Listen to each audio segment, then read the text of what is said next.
The glass of the CEO's office was cold against his forehead, a physical barrier between Hyunjun Park and the gray, sprawling kingdom he was supposed to rule.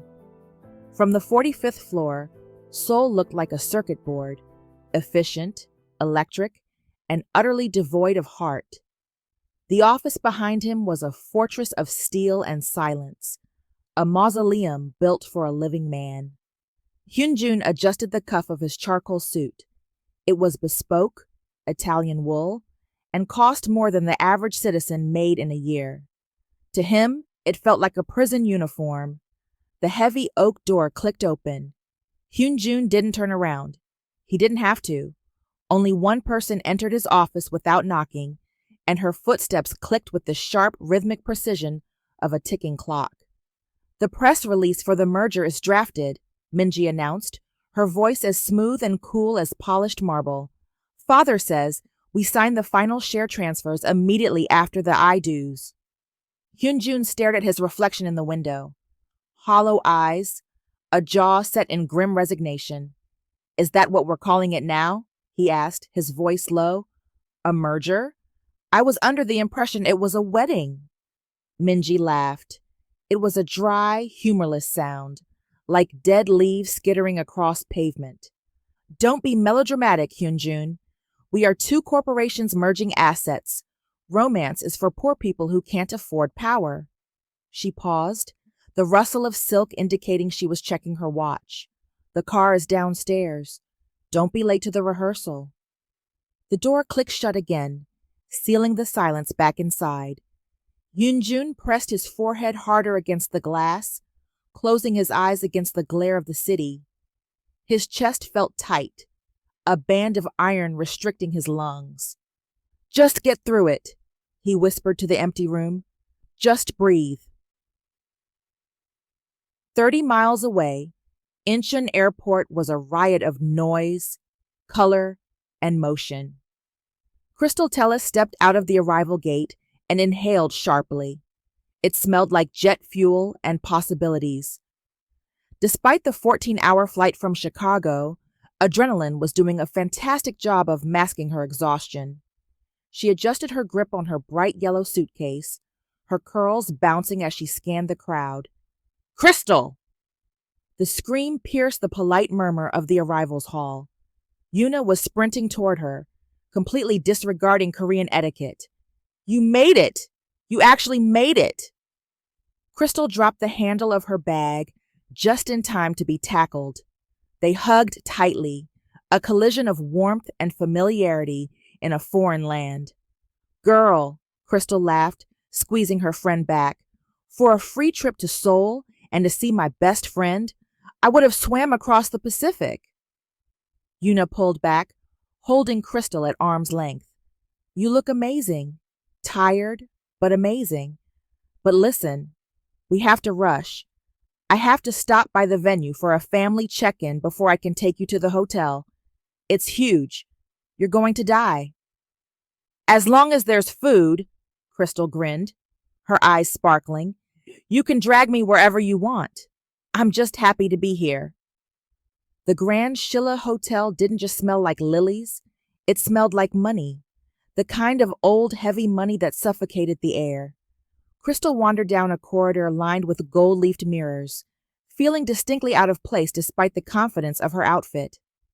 The deep emerald green dress hugged her curves perfectly, the color popping against her warm skin, but the sheer scale of the venue was intimidating. "Yuna," she whispered, peeking around a corner. "Great, lost in a palace." She spotted a heavy mahogany door slightly ajar. Assuming it was a guest lounge, she pushed it open, a glass of water in her hand. It was a lounge, but it wasn't for guests. The room was dim, lit only by sconces. A man was sitting on a velvet sofa, his elbows on his knees, head buried in his hands. His tuxedo jacket was thrown over a chair, his tie loosened around his neck. He radiated a misery so palpable it almost had a physical weight. As the door creaked, he looked up. Crystal froze. He was handsome. High cheekbones, dark hair swept back but falling slightly forward in his distress, and eyes that were intense, guarded, and currently filled with panic. "Oh, I am so sorry," Crystal stammered, backing up. "I was looking for well, anywhere that isn't the hallway." Hyunjun stared at her. For 30 years, people had entered rooms to ask him for money, for favors, for signatures. They entered with agendas. No one ever just stumbled in. "It's fine," he said. His voice was deep, rough like gravel. Crystal hesitated. The polite thing to do was leave, but she saw the tremor in his hands, the way his chest heaved. Her nature had always been to fix broken things. She stepped inside, closing the door against the noise of the hallway. "You look like you're having a hell of a day," she said softly. "Staff or family?" Hyunjun blinked, the question catching him off guard. "Family." "Ah." Crystal nodded sympathetically. She dug into her clutch, the metal tin clinking against her keys. She walked over to him, the emerald silk swishing softly, and offered him the tin. "Here, peppermint. Cures nausea, anxiety, and the urge to scream at relatives." She smiled, and the room seemed to get brighter. "I'm Crystal, by the way. I'm the American friend who has no idea what's going on." Hyunjun looked at the mint, then up at her face. Up close, she was breathtaking, vibrant, alive. In a world of grayscale obligations, she was technicolor. He reached out. His fingers brushed against her palm as he took the mint. A jolt, violent and sudden, shot up his arm. It wasn't just static. It was recognition. Hyunjun froze, his breath hitching. "I'm Hyunjun." "Well, Hyunjun," she said, unaware that she was speaking to the heir of the Seven Stars conglomerate. "Whatever they've got you doing out there, it's not worth the ulcer." She smiled again, a genuine, blinding expression that reached her eyes. "My advice," she whispered conspiratorially, "if you hate it this much, find a back door. Run while you can. I won't tell." Hyunjun stared at her. The absurdity of it hit him like a physical blow. The wealthiest bachelor in Korea, the Prince of Seoul, being told to run away by a beautiful stranger in an emerald dress who thought he was just a stressed cousin. For the first time in a decade, a laugh bubbled up in his chest. It was rusty and unfamiliar, but it was real. "Run, huh?" "Sprint," Crystal corrected, her eyes dancing. Suddenly, the door banged open. Security guards and Yuna burst in, bringing the chaos with them. "Crystal, there you are." Yuna grabbed her arm, not noticing the man in the shadows of the corner. "We have to go. The ceremony is starting in 5 minutes." Crystal let herself be dragged backward. At the threshold, she looked back at him. "Hang in there, Hyunjun. Remember what I said." She winked, and then the heavy door swung shut, taking the light with it. Hyunjun stood up slowly. The mint burned cool on his tongue. He looked at his reflection in the antique mirror. The dead, hollow look was gone. In its place was something dangerous, something alive. The organ music was deafening, a vibration that rattled the bones. Thousands of guests filled the grand cathedral. Cameras on cranes swooped overhead, broadcasting the wedding of the century lived to the entire nation. Hyunjun stood at the altar. He was perfect, a statue carved from ice and duty. The massive doors opened. Minji began her walk down the aisle. She looked like a queen, draped in lace and diamonds, but looking at her, Hyunjun felt nothing. It felt less like a wedding and more like a funeral march. She reached the altar. The priest began to drone on about duty, honor, and lineage. Hyunjun's heart hammered against his ribs like a trapped bird. "Run while you can." He turned his head slightly, scanning the front rows. He saw the corporate partners checking their phones. He saw the politicians forcing smiles. He saw his father looking triumphant. And then, in the third row on the bride's side, he saw it, the splash of green in a sea of gray. Crystal was watching the ceremony with wide, admiring eyes. She caught Hyunjun looking into the crowd. She frowned slightly, confused. She mouthed the words, "That's you?" Realization washed over her face. The stressed guy in the back room, the mint, the advice. He wasn't a cousin. He was the groom. Hyunjun locked eyes with her. The world narrowed down to a single tunnel. The noise of the organ faded. The expectations, the billions of dollars, the legacy, it all turned to ash in his mouth.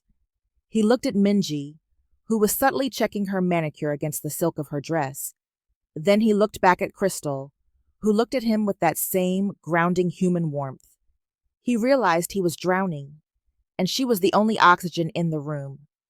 "Do you, Park Hyunjun, take this woman?" the priest intoned. Hyunjun stepped back.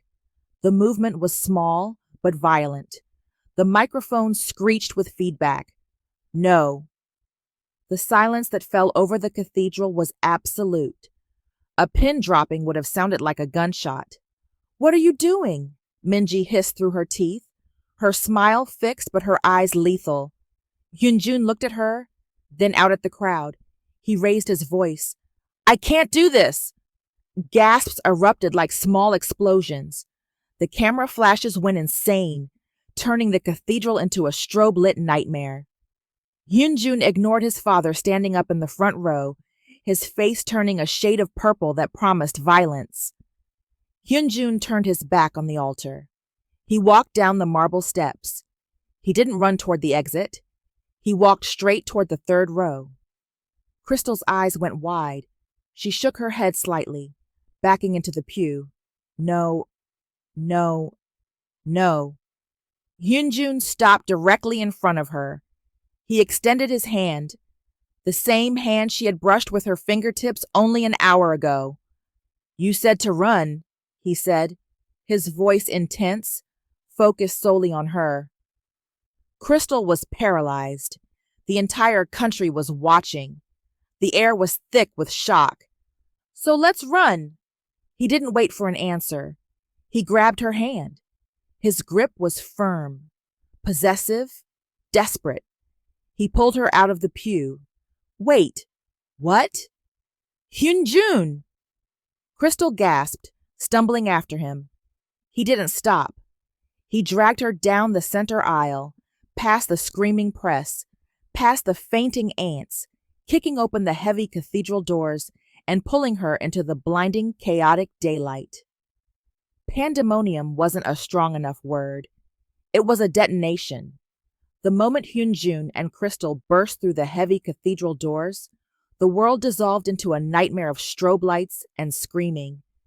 The air pressure seemed to drop, sucked out of the atmosphere by the collective gasp of hundreds of reporters, photographers, and hysterical fans who surged forward like a tidal wave crashing against a seawall. "What is happening?" Crystal screamed, her voice shredded by the roar of the mob.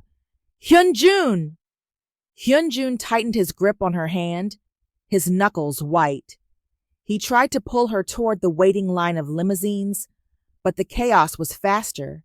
His personal security team, panicked by the off-script exit and the sheer volatility of the crowd, went into asset protection mode. They didn't see a couple in love. They saw a high-value target in danger. "Get the president in the car! Move!" the head of security barked in Korean, shoving through the press. A wall of large men in black suits slammed between them. The physical force was overwhelming. Hyunjun felt Crystal's hand rip away from his, a violent, airing sensation that hit him harder than a physical blow. "No!" Hyunjun roared, thrashing against the chest of his own bodyguard. He clawed at the suit jackets blocking his view. "Get her! Do not leave her!" But the machine was already in motion. He was shoved, hard, into the back seat of the lead vehicle. The door slammed shut with a finality that sounded like a gunshot. The lock engaged. The car screeches away, tires smoking against the asphalt. Hyunjun hammered his fist against the tinted glass, watching helplessly as the crowd swallowed the splash of emerald green. Crystal was left standing on the steps, alone, exposed, and utterly terrified. In the boardroom of Seven Stars headquarters, the silence was more terrifying than the noise outside. A massive wall of LED screens broadcast the disaster in high definition. Every channel played the same loop. Hyunjun dragging the mystery woman down the aisle, the look of madness in his eyes, the chaos on the steps. A red ticker scrolled relentlessly at the bottom of the center screen. 7 stars stock plummets, 12% in 10 minutes. Chairman Park stood before the display. He was a man carved from granite, motionless except for the hand holding a heavy crystal tumbler of whiskey. Without a word, he threw the glass. It shattered against the wall inches from a terrified executive's head, raining shards of crystal and amber liquid onto the carpet. He didn't just leave a bride, the chairman said, his voice quiet, vibrating with deadly fury. He just set fire to $4 billion of merger assets. He turned slowly to his assistant, his eyes dead. Find the girl, destroy her, and bring my son to me in chains if you have to. Crystal was running. She had lost a heel 2 blocks back, leaving her hobbling through the labyrinthine backstreets of Seoul. Her breath came in ragged gasps, her lungs burning. She clutched the torn hem of her emerald dress, trying to make herself small, trying to disappear. She didn't have her purse. She didn't have her phone. Yuna had everything. She turned a sharp corner into a narrow alley, hoping for a fire escape, an open door, anything. She found a dead end. Before she could turn back, 3 mopeds skidded to a halt at the mouth of the alley, blocking her escape. Dispatch paparazzi. They hopped off their bikes, helmets still on, cameras raised like weapons. "Hey, mistress, look here!" one shouted in broken English, the lens of his camera zooming in.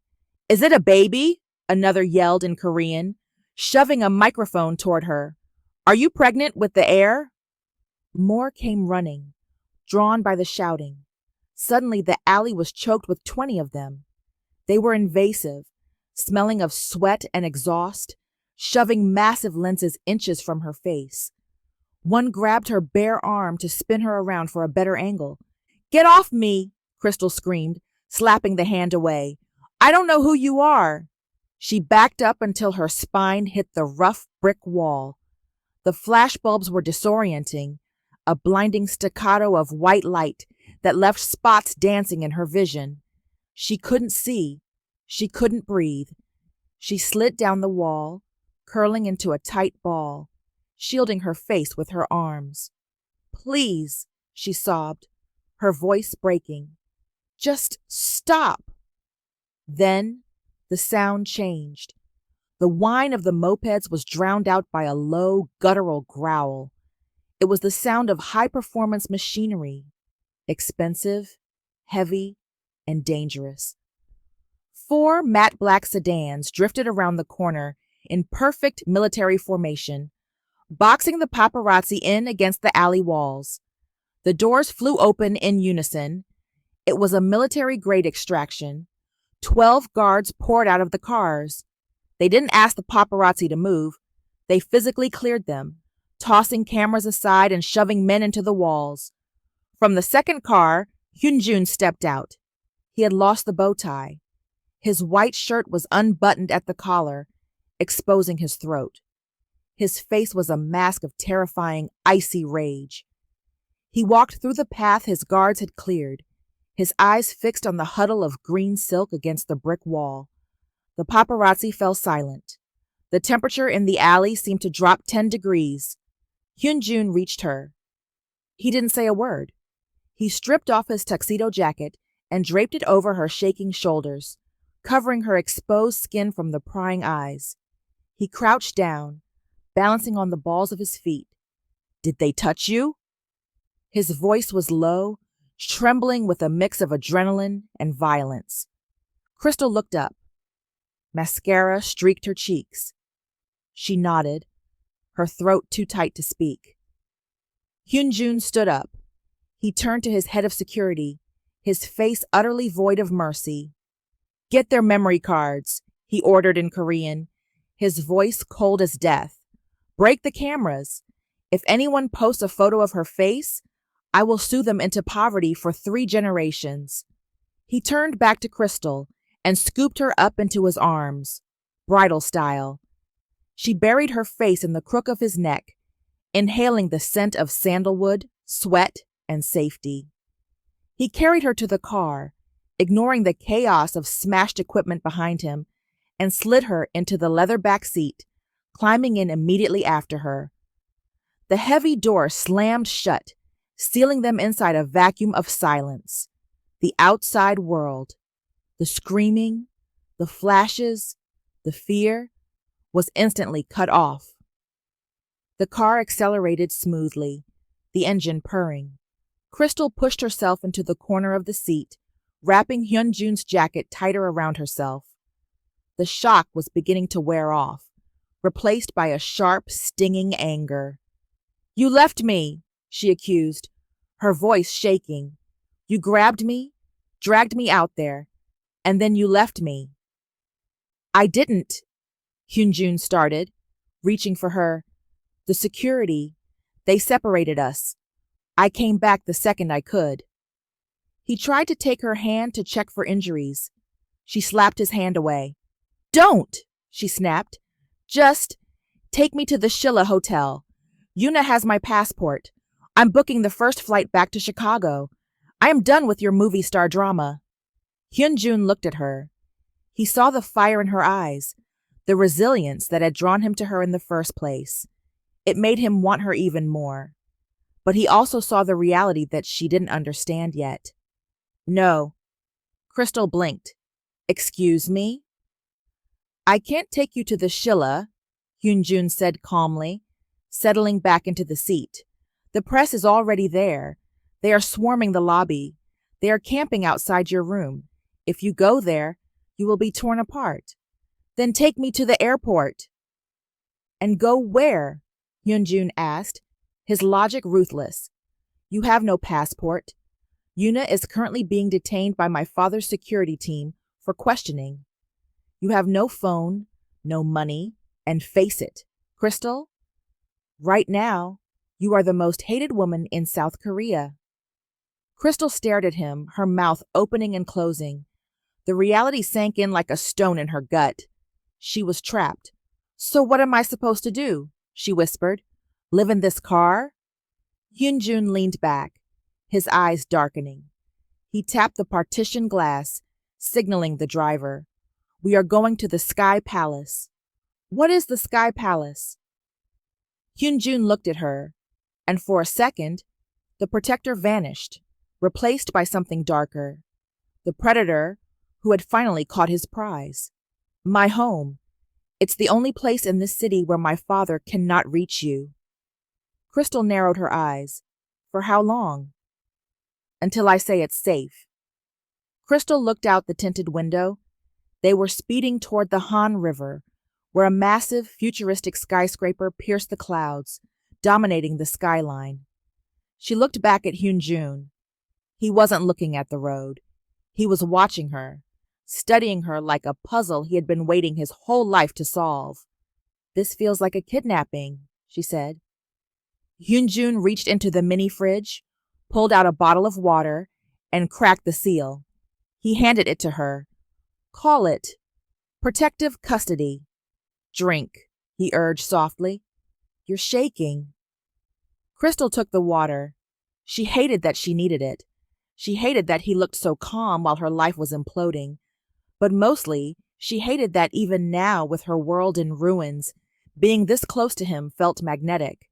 The car slowed, entering a private underground tunnel. The heavy steel gates closed behind them with a final, resonant clang. Darkness swallowed the car. She was in his world now. The sun was rising over Seoul, painting the city in hazy golds and smoggy grays. But inside the master guest suite of the Sky Palace, the blackout curtains held the morning at bay. The room existed in a soft, slate-colored twilight. Crystal woke up slowly. For a few blissful seconds, the sensory input, the coolness of high thread count silk against her bare legs, the mattress that felt like a cloud the size of a small island, tricked her into thinking she was simply on a very expensive vacation. Then the memory of the cathedral crashed in, the screaming mob, the car chase, the steel gates slamming shut. She sat up abruptly, her heart hammering a frantic rhythm against her ribs. She was wearing a plush white robe she'd found draped over a chair the night before, but it felt less like a garment and more like a uniform. The room was silent, oppressively, heavily silent. On the nightstand, propped against a crystal carafe of water, was an iPad. A sticky note was attached to the screen, written in precise, blocky handwriting that looked more like an architectural blueprint than a message.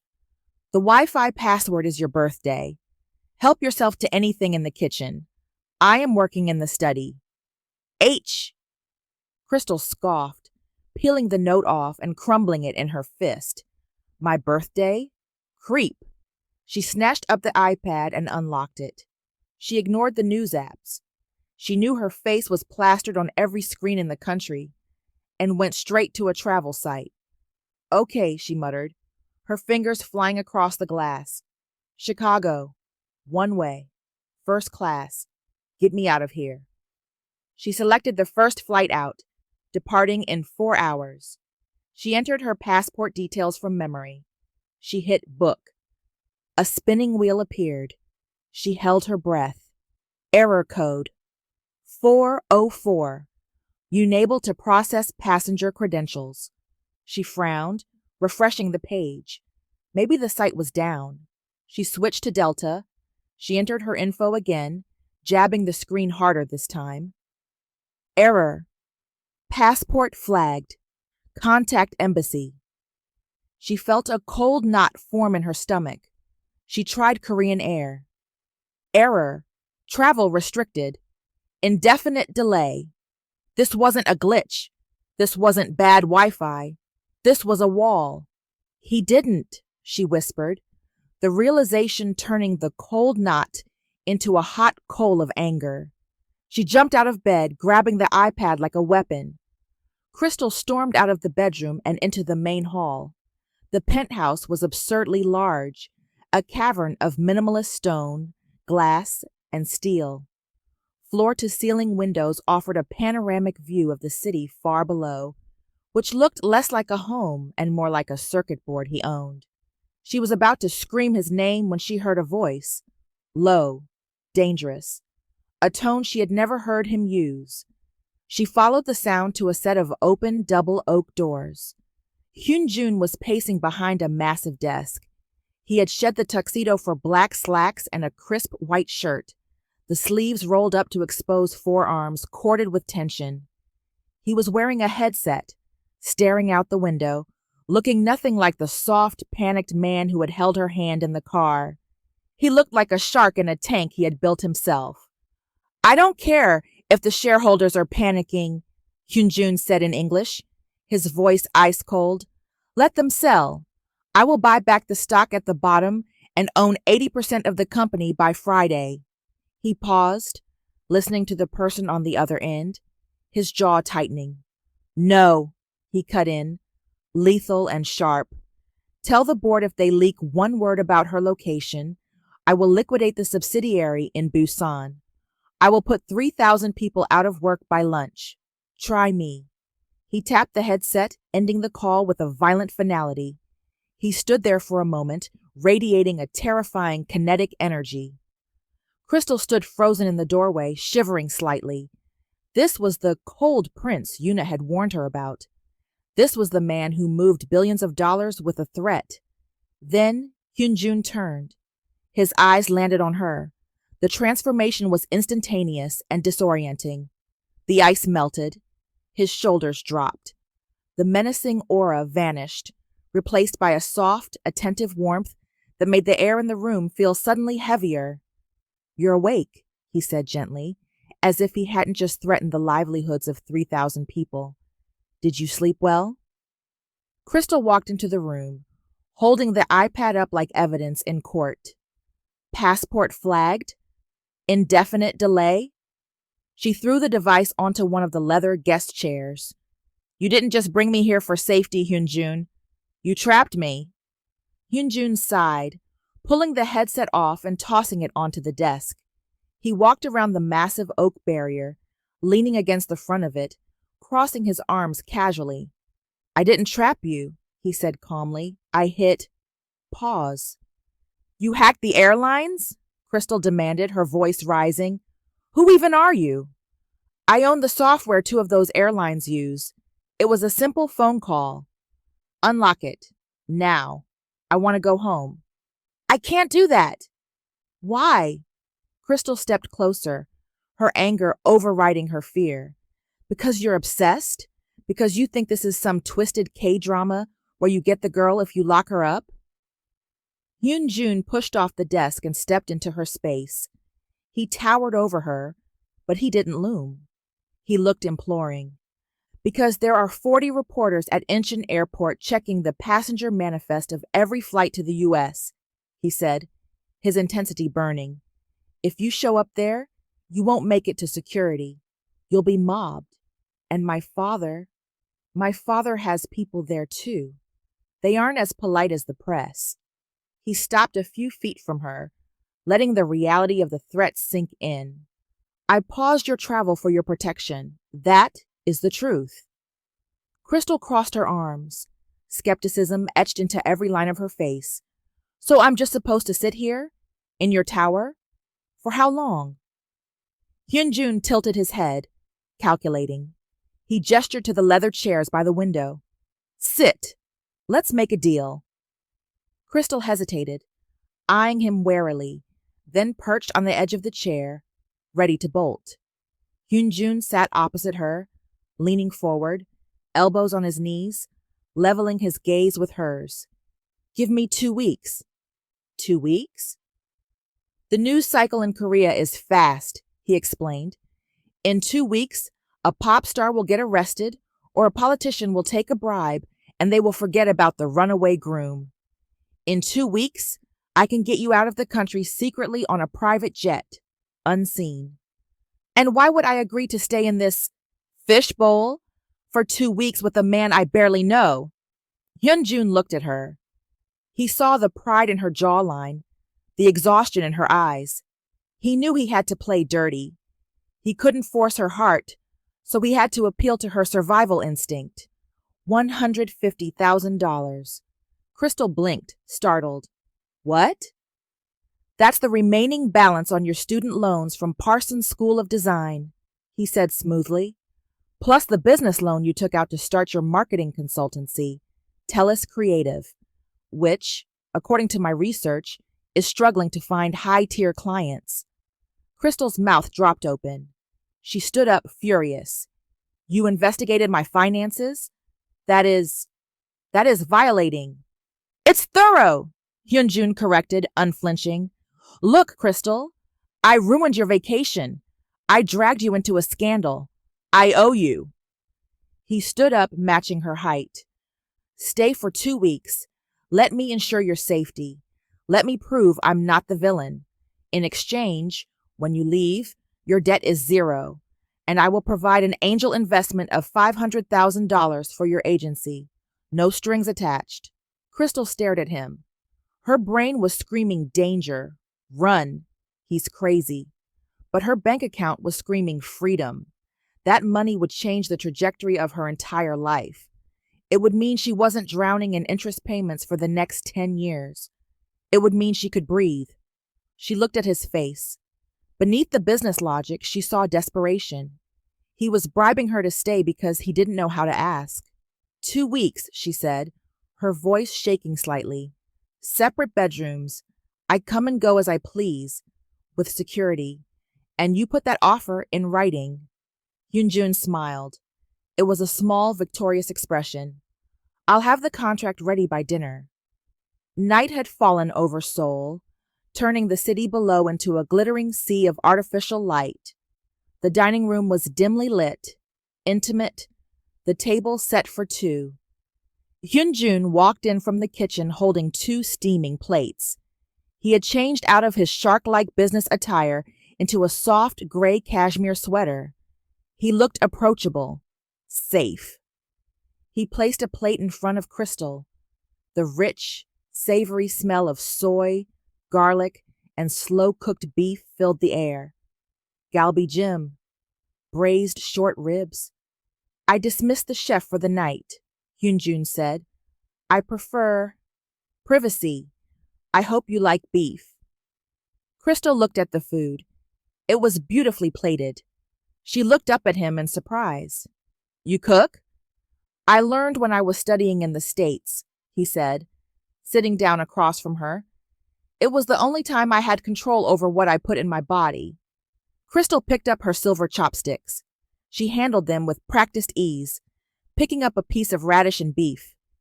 Hyunjun watched her, eyebrows raised. You're good with those. I grew up in Chicago, Hyunjun. We have culture. Don't look so surprised. She took a bite. The meat melted in her mouth, savory and sweet. A hum of appreciation escaped her lips before she could stop it. Okay, she admitted, pointing a chopstick at him. This is good. You're not completely useless. Hyunjun laughed. It was that same genuine sound from the VIP room, the sound of a man remembering how to be happy. He poured her a glass of red wine, watching her eat with a fascination that bordered on intense. He barely touched his own food. He seemed nourished simply by her presence in his home. You're not scared of me anymore, he observed quietly. Crystal chewed slowly, meeting his gaze. I didn't say that. I just said the food is good, and for $500,000, I can tolerate a roommate. Roommate, Hyunjun repeated softly, testing the word. He swirled his wine, his dark eyes locking onto hers. The air in the room shifted. The domestic warmth evaporated, replaced by something heavy, charged and electric. You Americans are so transactional.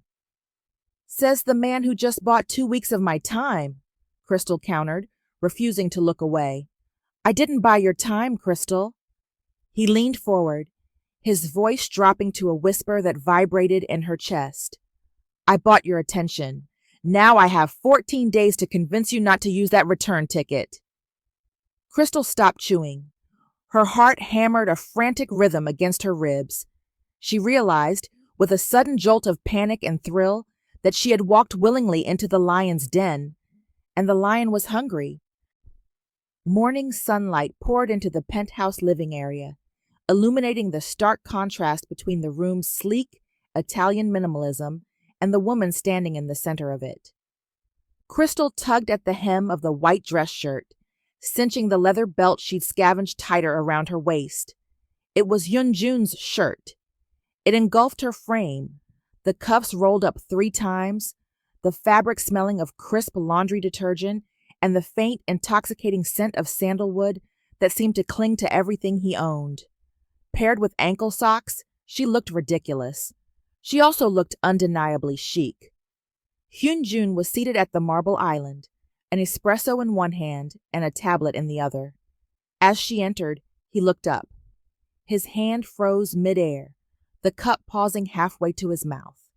He didn't speak immediately. His dark eyes traveled slowly down the length of her bare legs, lingering with a weight that felt like a physical touch.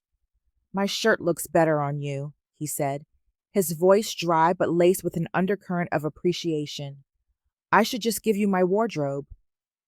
Crystal crossed her arms, trying to summon a shred of dignity despite being pantless in a billionaire's kitchen. Unless you have a stash of size 8 jeans hidden in this bachelor pad, we have a problem, she said. Yuna still has my luggage. I can't wear your office attire for 2 weeks, Hyunjun. I sent a team for your luggage, he replied, setting the cup down. But the press is camping on Yuna's lawn. It's complicated. Crystal let out a sharp laugh. So I'm naked. Great strategy. Is this part of the safety protocol? Hyunjun stood up. The movement was fluid and commanding. He checked the Patek Philippe on his wrist. Get your shoes. We're leaving in 10 minutes. Crystal blinked. Leaving? To go where? I thought I couldn't go outside without being torn apart by the wolves at the gate. Hyunjun buttoned his suit jacket, his expression unreadable. You can't go out in public, he corrected. Private, however, is a different matter. Shinsegae department store was a temple of commerce. Usually it was a hive of activity. Tourists clamoring for duty-free goods, elites browsing the designer wings, the hum of thousands of conversations. Today, it was a ghost town. Crystal walked through the massive glass doors flanked by 4 of Hyunjun's security guards. The silence was eerie. The cosmetic counters were fully staffed, the lights were blazing, and the soft jazz playlist was looping overhead, but there wasn't a single customer in sight. A manager in a pristine suit hurried forward, bowing so low his nose nearly brushed the polished marble floor. President Park, he breathed, trembling slightly. Welcome. We have cleared the VIP floors as requested. Crystal stopped dead in her tracks. She spun around, staring at the empty, echoing atrium. Hyunjun, she whispered, where are the people? Hyunjun didn't break stride, walking past her toward the gold-plated elevators. I rented the store for 2 hours.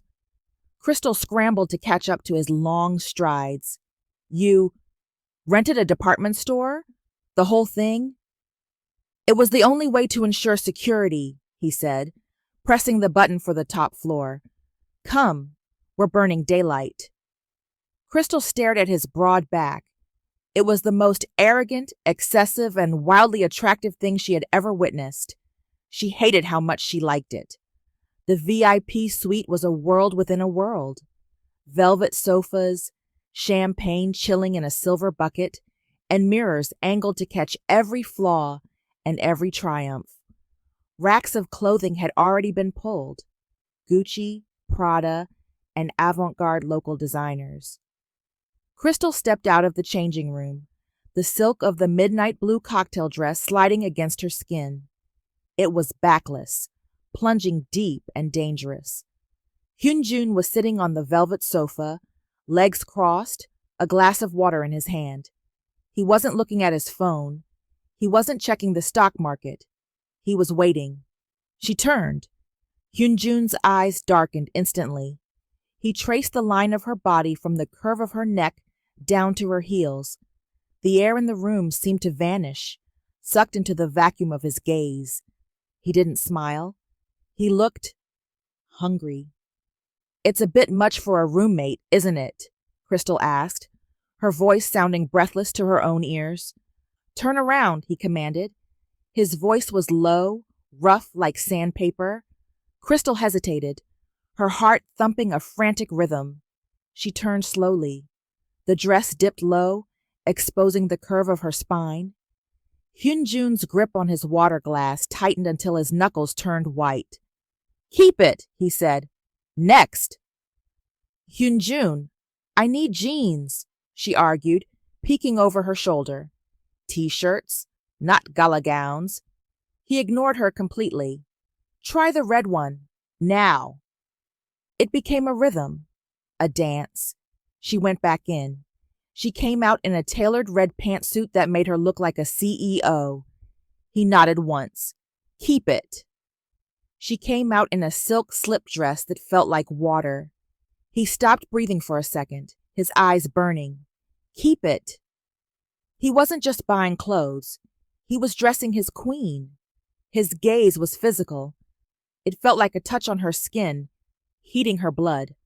20 minutes later, Crystal walked out of the suite to find a rack of 20 outfits being packed into garment bags by a team of nervous staff.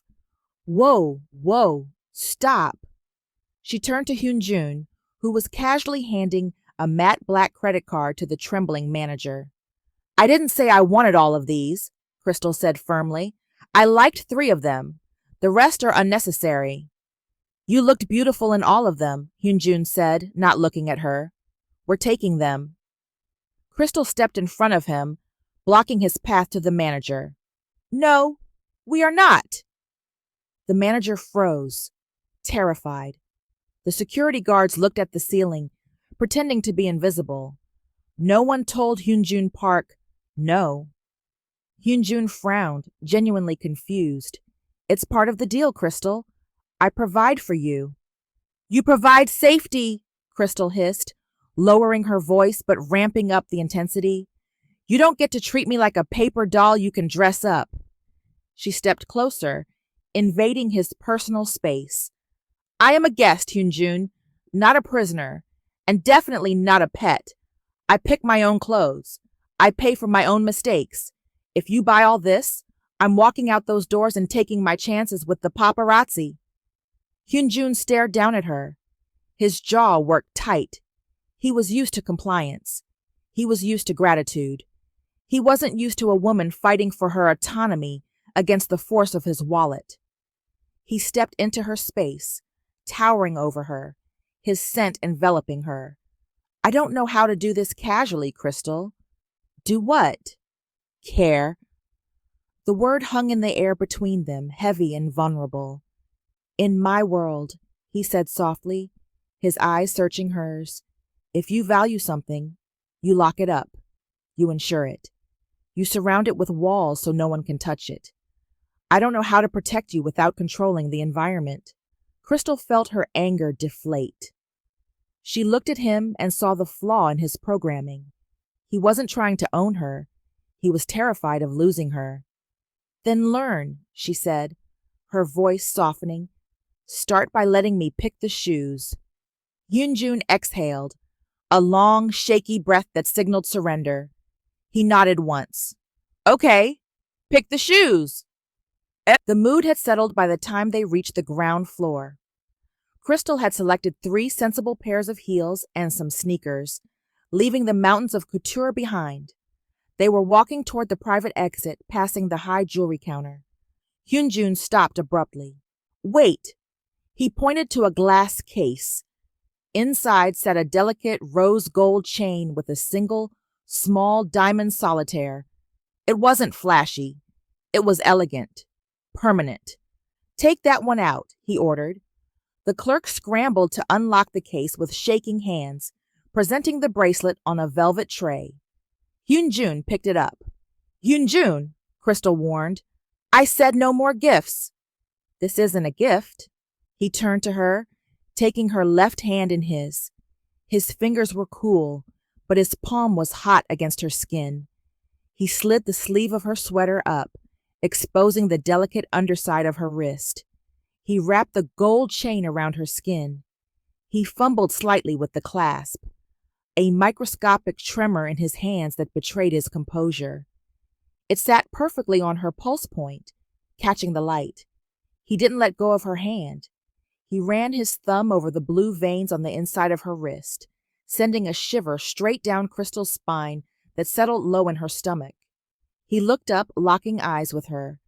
The intensity was back, but it wasn't controlling now. It was pleading. Don't take it off, he whispered. Crystal looked at the bracelet, then at him. She felt the weight of the request. It was a mark. He was staking a claim. Is that an order, Mr. Park? She asked, her voice barely a breath. Hyunjun stepped closer until his chest brushed hers. He leaned down, his lips inches from her ear, his breath warm against her neck. It's a vow. He pulled back, laced his fingers through hers, and turned to the terrified staff. We're done here. He led her out of the store, his grip firm, the diamond glinting on her wrist like a shackle she had no desire to break. Midnight? In Seoul. Hyunjun stood by the kitchen island, a silhouette against the city lights. The metamorphosis was startling. Gone were the armor-like Italian suits and the polished Oxfords. In their place, he wore a black hoodie that swallowed his frame and dark denim jeans that hung low on his hips. He looked younger, sharper, and stripped of his corporate veneer, surprisingly dangerous. On the marble counter lay a pile of black fabric, 2 face masks, and 2 nondescript baseball caps. Crystal walked in, feeling underdressed in the sensible jeans and soft sweater she'd purchased earlier. She eyed the pile, then him. Are we robbing a bank? She asked, stopping a safe distance away. Hyunjun turned, a faint smirk playing on his lips, a look that made her stomach do a traitorous flip. Worse, we are going for a walk. Hyunjun, Crystal sighed, crossing her arms. The last time we went out, you bought a department store and I almost got an ulcer. I'm not sure my blood pressure can handle your version of a stroll. That was a mistake, he admitted, his voice dropping an octave. He picked up one of the caps, turning it over in his hands. I was trying to impress you with what I have. Tonight I want to show you where I live. He tossed the cap to her. She caught it instinctively. Put it on. Low. The mask covers the rest. In this city, everyone wears them. For pollution, for fashion, for privacy. If we keep our heads down, we are invisible. Crystal adjusted the cap, pulling the brim down until it shadowed her eyes. She looked at him, searching for the arrogant CEO, but found only a man making a genuine effort. And if we get caught? Then my security detail, trailing 2 blocks behind us in an unmarked van, will extract us in 30 seconds. He stepped closer, his eyes serious. But I promise, tonight, you're just Crystal, and I'm just a guy buying you dinner. Gwangjang Market was an assault on the senses in the best possible way. The moment they stepped out of the black sedan and into the covered alleyways, the silence of the Sky Palace was shattered. The air was thick, heavy with the scent of nutty sesame oil, frying mung beans, and the sharp tang of spicy pepper paste. Steam rose in thick white plumes from sizzling iron griddles, illuminated by hanging incandescent bulbs. The noise was a cacophony. Vendors shouting orders, plates clattering, and the roar of 1,000 hungry conversations. It was crowded, a crushing sea of bodies. But in the chaos, anonymity was easy. Hyunjun moved through the narrow aisles with a surprising fluidity. He kept one hand on the small of Crystal's back, a touch that was protective, guiding, but careful not to be possessive. Through the thick wool of her sweater, the heat of his palm was a constant anchor. Crystal's eyes were wide above her mask. She was enchanted. Okay, she said, pulling her mask down slightly to be heard over the din. This beats the Michelin star room service. Hyunjun leaned down, his lips brushing the shell of her ear to be heard. This is the real Seoul. My father hates this place. He says it smells like common people. Crystal inhaled deeply, smelling grease and spice and life. It smells like heaven. They stopped at a stall where an older woman was flipping golden, crispy pancakes the size of dinner plates. She yelled at Hyunjun in rapid-fire Korean, gesturing aggressively at a vacant spot on a wooden bench. Hyunjun obeyed instantly. He squeezed onto the bench next to Crystal, his long legs cramping under the low table. He looked hilariously out of place, his posture too perfect for the plastic stool, but he was trying.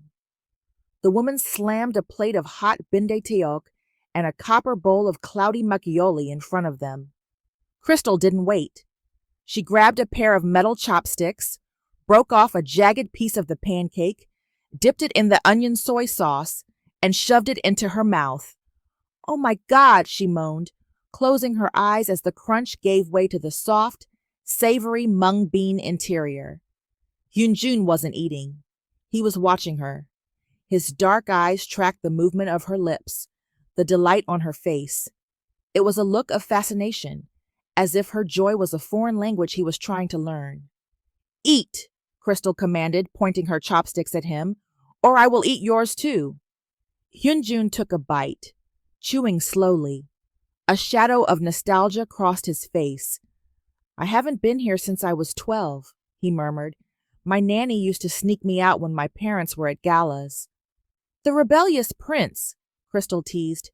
The lonely one, Hyunjun corrected softly. The joke died on Crystal's lips. She looked at him, really looked at him. Beneath the hoodie and the cap, she saw the boy who had grown up in a golden cage. She noticed a smudge of grease on his chin. It was such a mundane, human imperfection on a man who usually looked airbrushed by the gods. Without thinking, she reached out with a napkin and wiped it away. Hyunjun froze. His eyes locked onto hers. The surrounding noise, the shouting vendors, the clattering bowls, seemed to fade into a dull roar. The intimacy of the gesture struck them both with the force of a physical blow. It was domestic. It was tender. It was something a wife did for a husband. "You had sauce," Crystal whispered, her hand lingering in the air between them. "Thank you," Hyunjun breathed. He caught her hand before she could pull it away. His fingers laced through hers. Their knees touched, sending a jolt of electricity straight to her core. They left the market, walking down the stone steps to the Cheonggicheon stream. The sunken waterway ran through the center of the city, a vein of quiet amidst the concrete jungle. Down here, the traffic noise was muffled. The city lights reflected on the water in shimmering ribbons of neon. Couples walked hand in hand along the stone path. Hyunjun and Crystal walked in silence for a while, the tension from the market settling into a comfortable, rhythmic stride. They found a quiet spot under a stone bridge where the shadows hid them from the walkway.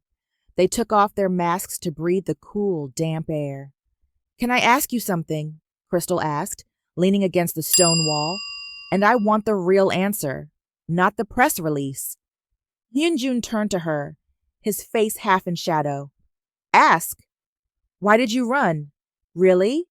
You had everything, Hyunjun. Money, power, a beautiful fiancé who understands your world. Why blow it all up for a stranger?" Hyunjun looked at the water flowing past. He crouched down, picking up a smooth river stone, turning it over in his long fingers. "Minji." "She wasn't a fiancé," he said, his voice flat. "She was a merger acquisition. We grew up knowing we would marry. It was just another board meeting on the calendar." He stood up and turned to Crystal. The darkness shadowed the planes of his face, making his eyes piercingly bright. "For 30 years, I have done exactly what I was told. I went to the schools they picked. I took the job they gave me. I lived in the house they bought. I was a ghost in my own life." He stepped closer, invading her space, bringing with him the scent of cool water and warm skin. "I stood at that altar, and I looked at my future. It was cold. It was gray. And then I looked at the audience, and I saw you." Crystal's breath hitched.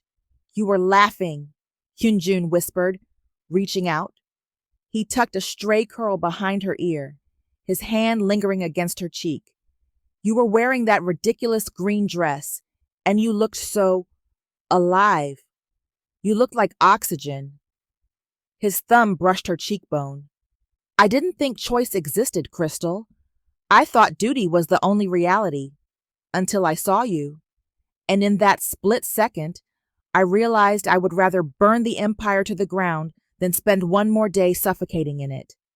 Crystal stared at him, her heart pounding against her ribs. She finally saw it.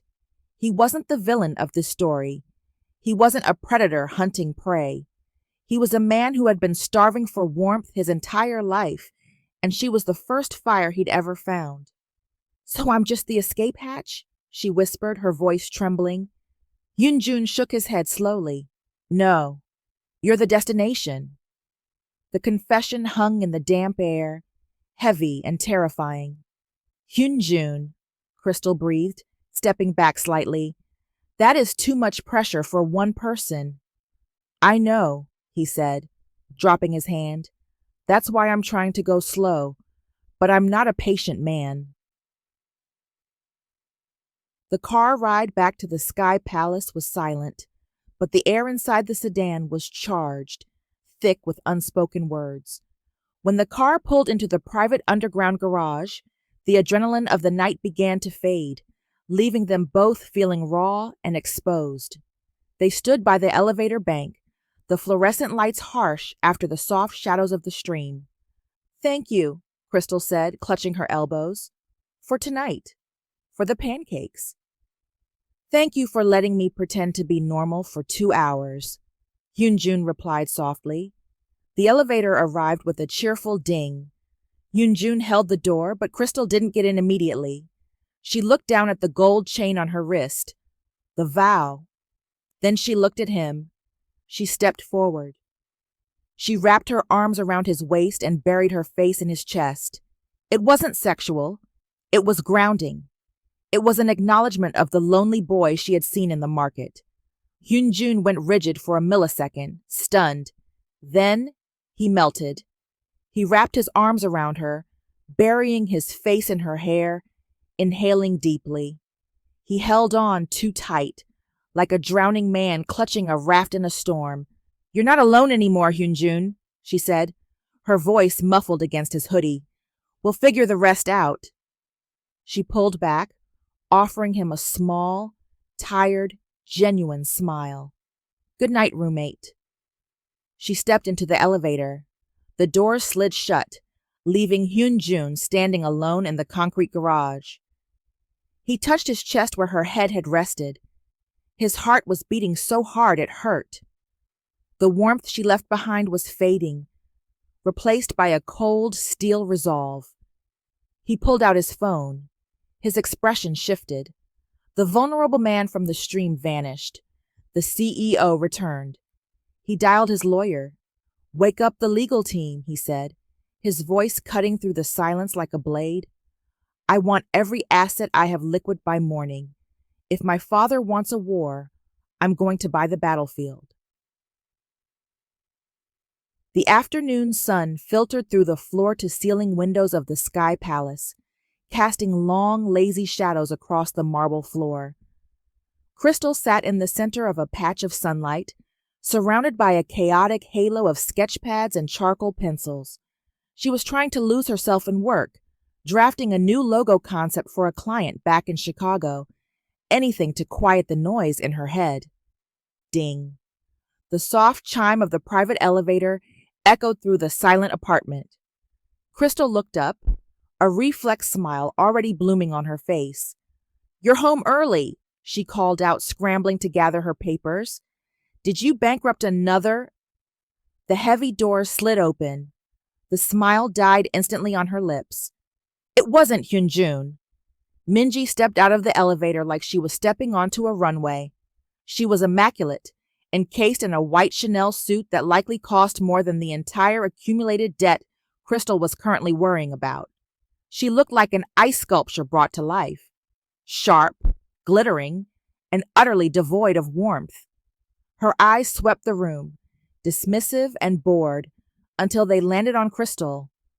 The look of profound disgust that twisted her features felt like a physical slap.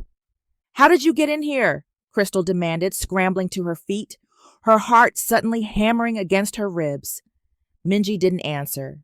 She walked into the living area, slowly peeling off her white leather gloves, finger by finger. She didn't look at Crystal. She looked at the sketches scattered on the floor. "I have had the access codes to this penthouse for 5 years, Minji said, her voice smooth and cold. "Did you really think he changed them for you?" She stepped forward. With deliberate, cruel precision, she planted the heel of her stiletto directly onto Crystal's favorite sketch. She twisted her foot, grinding the charcoal into the pristine white carpet. "The staff are too terrified to stop me," Minji continued, ignoring Crystal's gasp. "And Hyunjun is currently busy cleaning up the mess you made." Crystal stood her ground, though her hands were trembling. "If you're looking for him, he's not here. If you're looking for a fight, you're in the wrong zip code." Minji laughed. It was a soft sound, devoid of humor. She finally turned her full attention to Crystal, dissecting her from her messy curls to her borrowed socks. "A fight? No. You don't fight the help, darling. You fire them." She began to circle Crystal, moving like a shark sensing blood in the water. "I know what you are," Minji purred. "You're the vacation. the exotic American flavor he wanted to taste before settling down to his real life. Do you know how many women have stood in this room before you? Models, actresses, pianists. I'm not a model, Crystal snapped, and I'm not his mistress. You are a glitch, Minji cut in, stepping closer, invading Crystal's personal space until the scent of expensive perfume was suffocating. A temporary foreign fling. You are bold and loud and distinct. But Hyunjun is a king in this country. Kings don't marry the court jester. They keep them for amusement, and then they discard them when they get too noisy. Minji leaned in, her voice dropping to a venomous whisper that crawled over Crystal's skin. He is protecting you now because of his pride, not his heart. Once the stock stabilizes, he will pay you off. You will go back to whatever cramped apartment you came from, and you will be a footnote in his biography. And I will be here, because I am his equal. Tears stung Crystal's eyes, not from sadness, but from a blinding, white-hot rage. You're wrong, Crystal said, her voice shaking but defiant. He didn't leave you because of me. He left you because you're cold enough to freeze hell over. Minji's eyes flashed. The mask of civility slipped. She raised her hand, her palm open, ready to strike. Don't move. The voice didn't come from the room. It came from the elevator. The doors were open. Hyunjun stood there. He looked terrifying. He wasn't yelling. He wasn't running. He was standing perfectly still, his suit jacket unbuttoned, his hands curled into fists at his sides. The aura radiating off him was lethal. A silent, suffocating pressure that filled the room instantly. Minji froze. She lowered her hand slowly, smoothing the front of her skirt. She pivoted toward him, plastering a smile onto her face. Hyunjun, she said, her voice brightening. I was just explaining to your guest that... Get away from her. Hyunjun walked forward. His voice was dead calm, a flat line. He walked straight past Minji as if she were furniture, placing himself physically between her and Crystal. He didn't look at Crystal yet. His focus was a laser beam fixed on his ex-fiancee. Hyunjun, be reasonable, Minji said, her smile faltering. My father is threatening to pull the shipping contracts. I came here to negotiate a truce. We can spin this. We can say you had a mental break, and we reconcile. Hyunjun didn't speak. He pulled his phone from his pocket. He hit a single speed dial button and tapped the speaker. Secretary Kim. Yes, President? The assistant's voice filled the room. Initiate the kill switch clause on the Dyson Group partnership. Immediately. Minji's face drained of color. What? You can't? That's $1 billion supply chain. Hyunjun ignored her, speaking to the phone. Pull the funding for their shipyard expansion. Call the bank and recall their loans. And release the dossier on Minji's father's offshore accounts to the prosecutor's office. Hyunjun, stop! Minji screamed, lunging forward. You're destroying my family. You came into my home, Hyunjun said, hanging up the phone and tossing it onto the sofa. You threatened my guest. He stepped toward Minji. For the first time, the Ice Queen shrank back, trembling. You are not my equal, Minji. You are a liability. Your access codes are revoked. Your family's company is dead in the water. If you ever come within 10 feet of Crystal Tellis again, I won't just bankrupt you. His eyes went black. I will erase you. He pointed a rigid finger toward the elevator. Get out! Minji looked at him, horrified. She realized in that moment that she had lost everything. She glanced at Crystal one last time, not with disgust, but with pure fear, and fled into the elevator. The door slid shut. Silence rushed back into the room, louder than the shouting had been. Hyunjun stood still for a long moment, his chest heaving as he breathed hard through his nose, forcibly composing himself. Slowly, he turned around. Crystal was standing by the sofa, her arms wrapped tightly around herself, trying to hold her shattering composure together. She looked small. The confidence she usually wore like armor was cracked. "Is it true?" she whispered, her voice trembling. Hyunjun softened instantly. The monster vanished. He crossed the room in 3 long strides. "Is what true? Am I just a glitch?" She looked up at him, her eyes searching. "A vacation before you go back to your real life?" Hyunjun looked devastated that she even had to ask. "Crystal, look at me." He reached out, hesitating for a fraction of a second, checking if she wanted to be touched. She didn't pull away. He pulled her into his arms. It wasn't the careful, polite hug from the garage. He crushed her against his chest. He buried one hand in her hair, the other pressing her back against him, shielding her from the entire world, from Minji, from his father, from the doubts in her own head. "My real life was a cold box until you showed up," he said, his voice vibrating deep in his chest against her ear. "You are not a glitch. You are the only thing that makes sense." Crystal let out a shaky breath, her hands clutching the fabric of his shirt. She melted into him, the adrenaline finally leaving her body, leaving her knees weak. "I'm sorry," he whispered into her hair, rocking her slightly. "I'm so sorry I let her in here." He pulled back slightly, cupping her face with both hands, forcing her to look at his eyes. His gaze was intense, burning with a mix of rage at the world and adoration for her. "Listen to me. I don't care about the contracts. I don't care about the stock price. I will burn the city to the ground before I let them disrespect you again. Do you understand?" Crystal looked at him.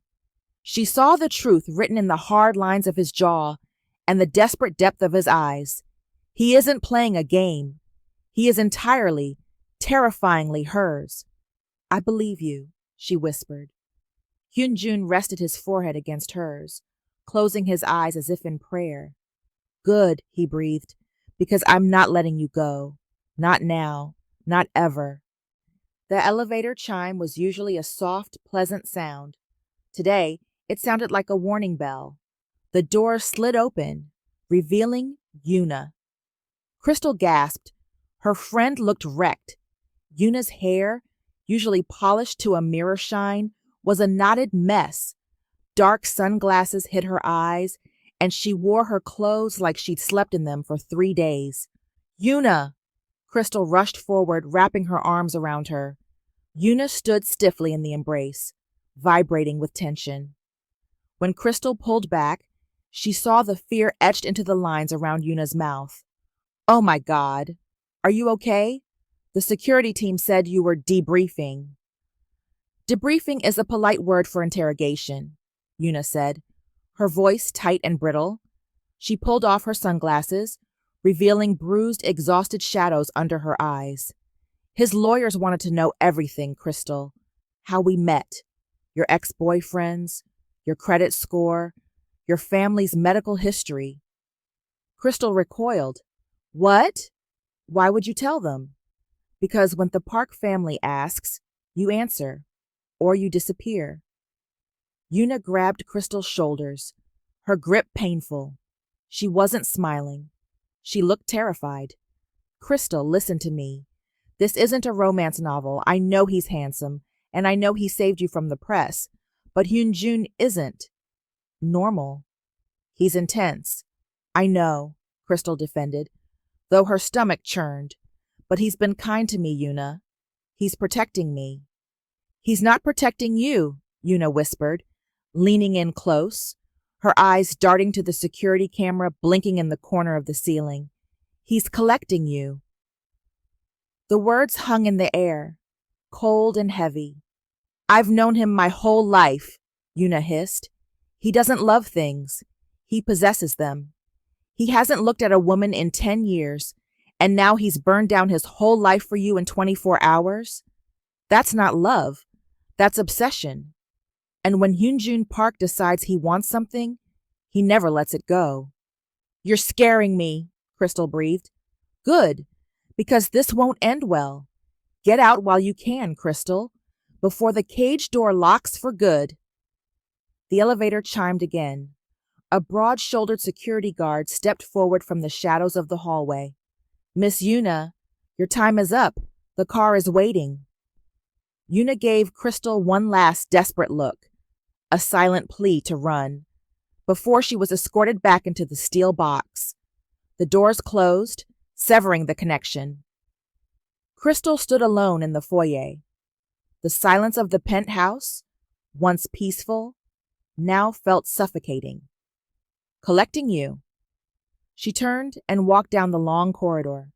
The air felt thinner here. She passed the closed door of Hyunjun's bedroom.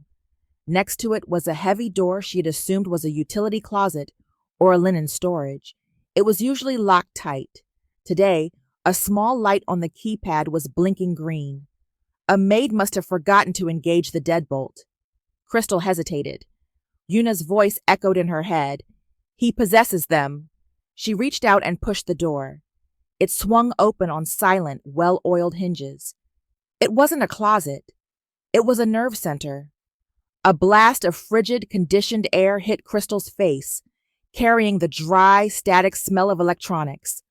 The hum of computer fans was deafening, a mechanical drone that filled the small, windowless room. On the far wall, 3 large monitors glowed in the darkness. Crystal stepped inside, her legs feeling like lead. Monitor 1. A live feed. 9 different angles. The living room, the kitchen, the terrace, the hallway she had just been standing in. He could see everything, every movement, every breath. Monitor 2. A digital map of Seoul. In the center pulsed a bright red dot. The label next to it read, Subject, C, Tellus, bracelet signal. Crystal gasped, clutching her left wrist. The diamond bracelet. The vow. It wasn't jewelry. It was a shackle. A GPS tracker wrapped in gold. She looked at the third monitor. It was a cascade of open files. Tellus, Crystal, grade school records, Chicago Public Schools, medical history, broken arm, age 7. Note, allergic to penicillin. Ex-boyfriend 1. Background check complete. Parents' mortgage documents. Underwater by $40,000. Psychological profile assessment. Trait, high empathy, low risk tolerance. He hadn't just investigated her after the wedding scandal. He had been tracking her. You sick son of a bitch, she whispered, her voice breaking. She felt violated, stripped naked. Every kindness he had shown her, every intimate dinner, every conversation about her dreams. He already knew the answers. He hadn't been getting to know her. He had been verifying his data. He had studied her like a lab rat in a maze he built. She looked at the bracelet on her wrist. It burned like a brand. With a cry of rage, she clawed at the clasp. It stuck for a second, scratching her skin, drawing a thin line of blood, but she yanked it free. She threw the diamond chain at the monitors. It bounced off the screen with a pathetic clink and fell to the floor. 5 minutes later, the guest suite was a scene of chaos.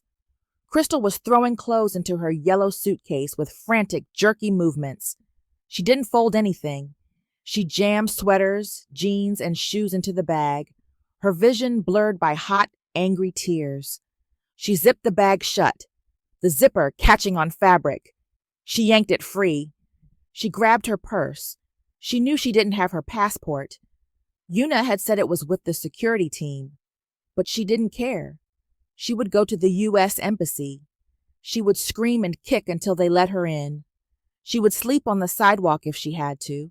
She just had to get out of this tower. She stormed out of the room, the wheels of her suitcase clattering loudly on the marble floor. She dragged the bag into the foyer and stabbed the elevator call button. Ding. The door slid open. Hyunjun stood there. He was holding a bouquet of wildflowers. Simple, unstructured, exactly the kind she had mentioned liking in passing 2 nights ago. He looked soft, hopeful. Then he saw the suitcase. His eyes dropped to her wrist, seeing the red scratch in the absence of the gold chain. He looked back up and saw the look of pure, unadulterated hatred in her eyes. The flowers dropped from his hand, scattering across the floor. "You found the room," he said quietly. It wasn't a question. "Move!" Crystal screamed, gripping the handle of her bag. "Get out of my way!" "Crystal, wait!" He stepped out of the elevator, blocking her path to freedom. "Don't you dare come near me," she hissed, backing up. "You tracked me? You investigated my parents? You have a file on my third-grade teacher, Hyunjun. You're a monster." "I needed to know who you were," he said, his voice steady, terrifyingly logical. "I am the target of kidnappers, corporate spies, and assassins. If you are going to be in my life, I need to know every vulnerability, every threat." "I am a person," she shouted, her voice echoing off the high ceilings. "Not a risk assessment. I did it to keep you safe. You did it to own me." Crystal pushed his chest, but he was immovable, a statue of regret and resolve. Yuna was right. "You're obsessed. This isn't love, Hyunjun. This is sickness, and I am leaving." She tried to shove past him again. "I said move. I'm going to the embassy. I'm going home. I never want to see you again." The words hit him like bullets. "Never want to see you again." Hyunjun's composure cracked. The cool, corporate mask he had worn for 30 years shattered completely. Panic, raw, childlike panic, flooded his dark eyes. "No," he gasped. "You can't leave. Watch me." She dragged her suitcase forward, the hard plastic hitting his shins. "You can't buy me. You can't track me. It's over." Hyunjun realized his logic had failed. His money was useless. His power was the very thing driving her away. He had no tools left. He had no leverage. Except one. He collapsed. It was a heavy, shocking thud as his knees hit the marble floor.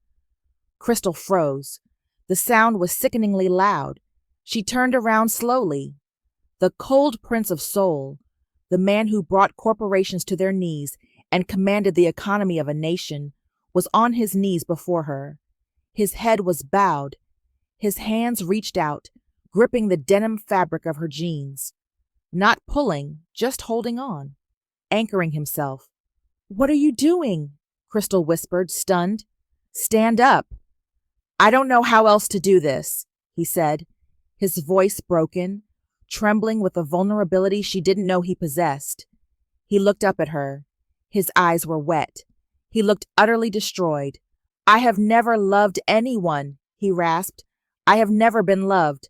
I only know transactions. I only know control, because control is safe." He tightened his grip on her jeans, his knuckles turning white. "I investigated you because I was terrified that if I didn't know everything, I would lose you. And now I'm losing you anyway." "You violated my trust, Hyunjun," Crystal said, tears welling in her eyes despite her anger. "I know. I'm not asking for forgiveness. I'm asking for time." He rested his forehead against her thigh. It was an act of total submission, a king bowing to his queen. "Don't leave, please. I will burn the files. I will unlock the doors. I will turn off the cameras." He looked up again, desperation etched into every line of his face. "Teach me, Crystal.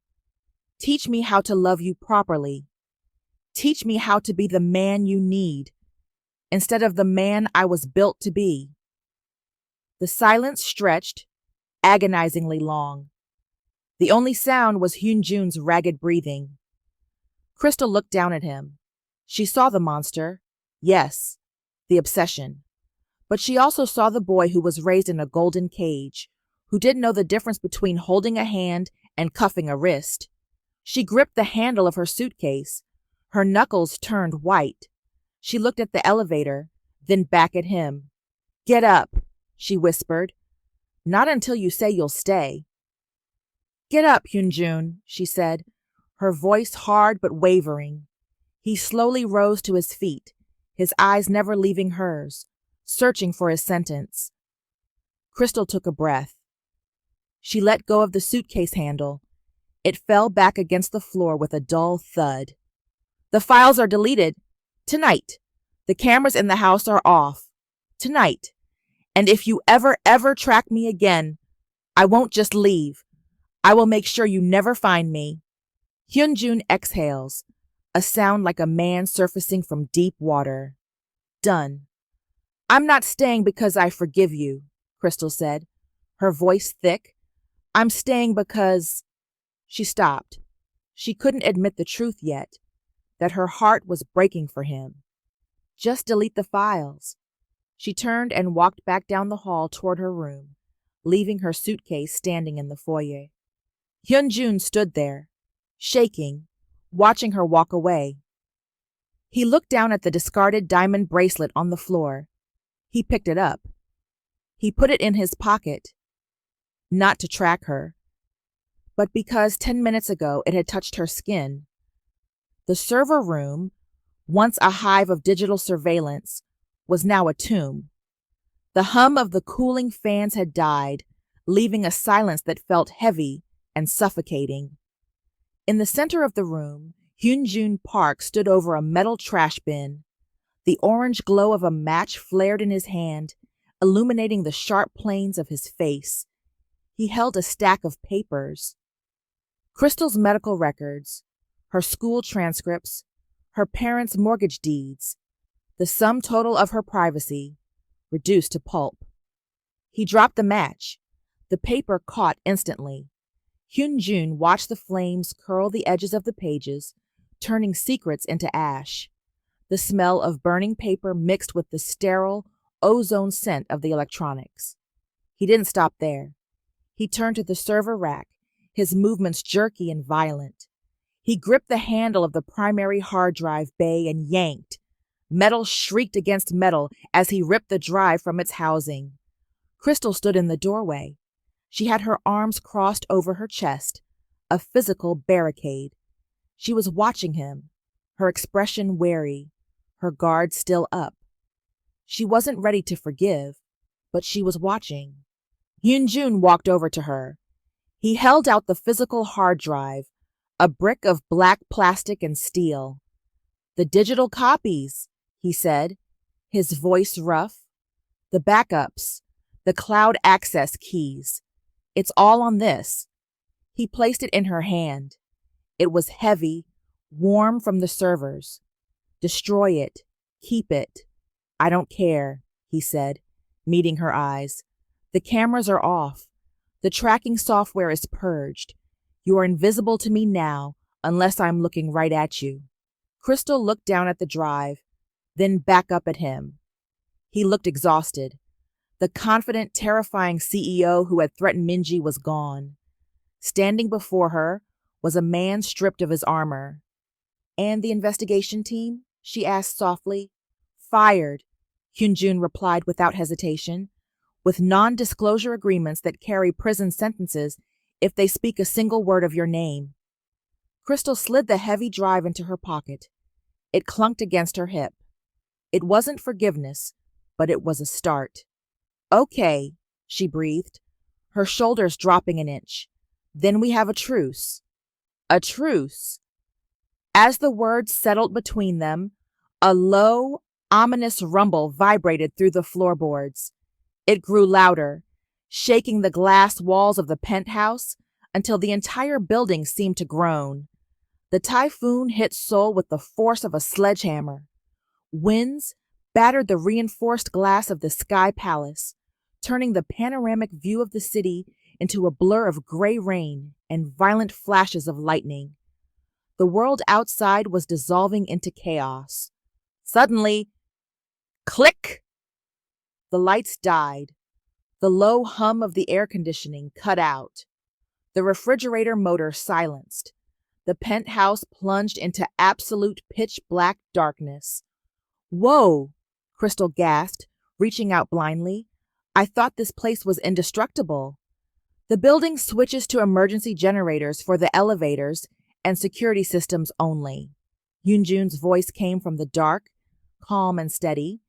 The residence power is temperamental during typhoons. Stay where you are. A moment later, a spark flared. The smell of sulfur filled the air. Hyunjun held a silver lighter, the flame dancing in the draft. He moved through the living area like a ghost, lighting thick pillar candles he had pulled from a cabinet. One by one, pools of warm orange light bloomed against the darkness, illuminating the sleek Italian furniture and softening the hard modern edges of the room. He placed the final candle on the low coffee table between them. The atmosphere shifted instantly. The cold corporate fortress had vanished, replaced by a flickering, intimate warmth. "Are you hungry?" he asked, looking up at her through the candlelight. "The electric stove is out." Crystal smiled. A small, genuine thing. "I saw cheese and fruit in the fridge earlier. And wine. We can survive on that." They sat on the plush rug, the storm raging against the glass just feet away. The coffee table had become a makeshift dining space, littered with grapes, crackers, and a bottle of open Bordeaux that cost more than Crystal's car. The storm was a monster outside, but inside they were in a cocoon. The truce had lowered the tension, replacing the anger with a cautious curiosity. Crystal traced the rim of her wine glass, watching the candlelight dance in the red liquid. "So," she started, keeping her voice light, "if you weren't the Prince of Seoul, who would you be?" Yoonjun stared into the flame of the center candle. He didn't answer immediately. "An architect."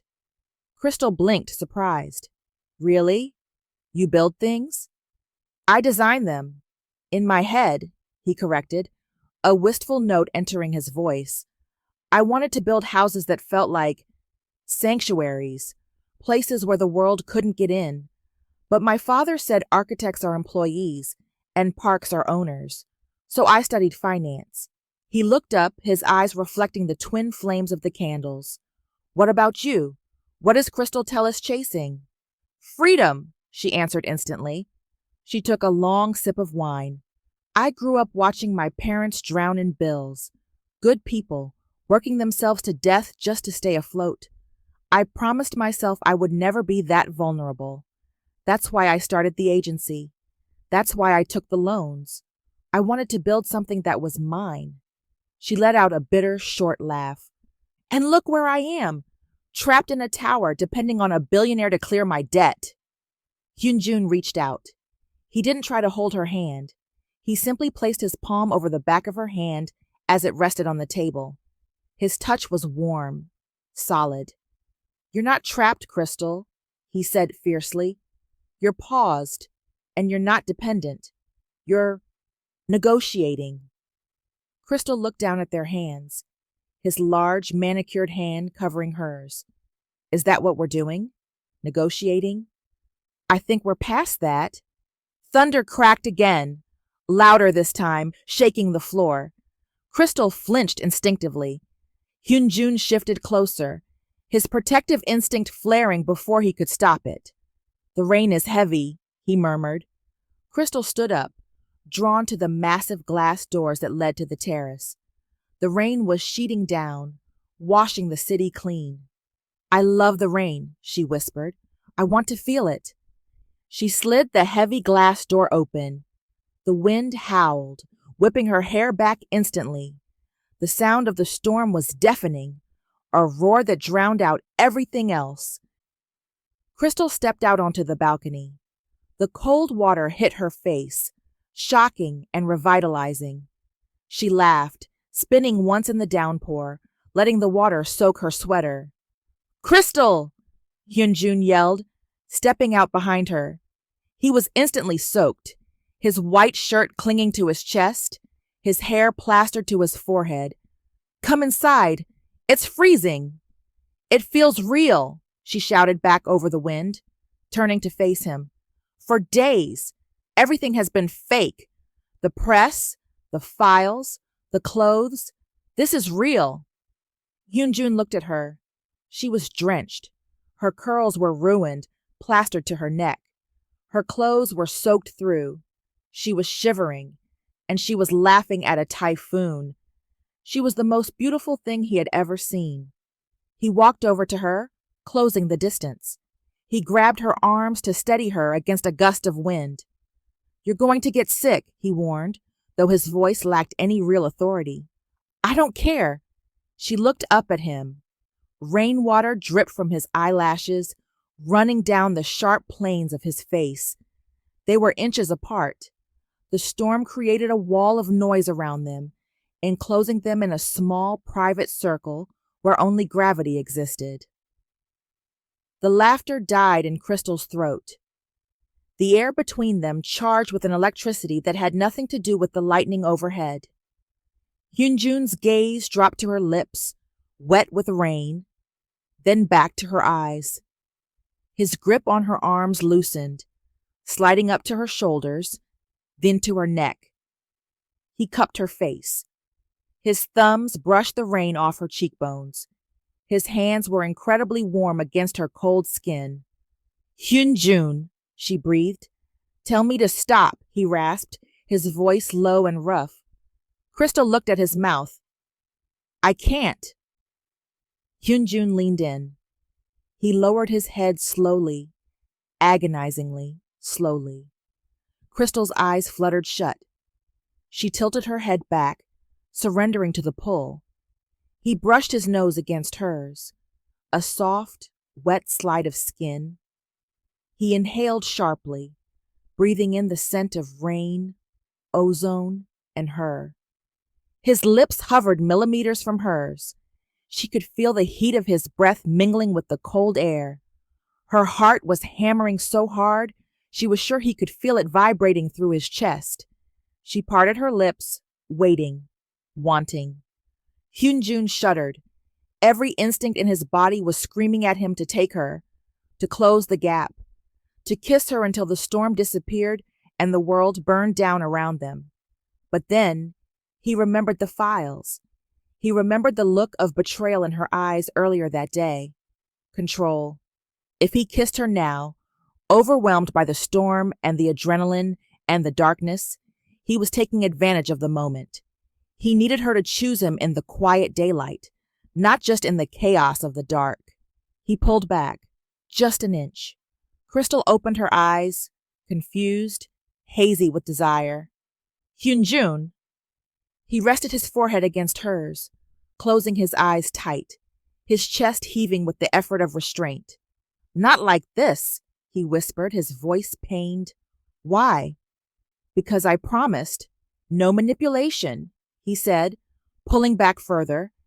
His hands lingered on her face for a second longer before dropping to his sides. He looked at her with an intensity that burned hotter than the kiss would have. "If I kiss you now, I won't be able to stop, and I need you to be sure."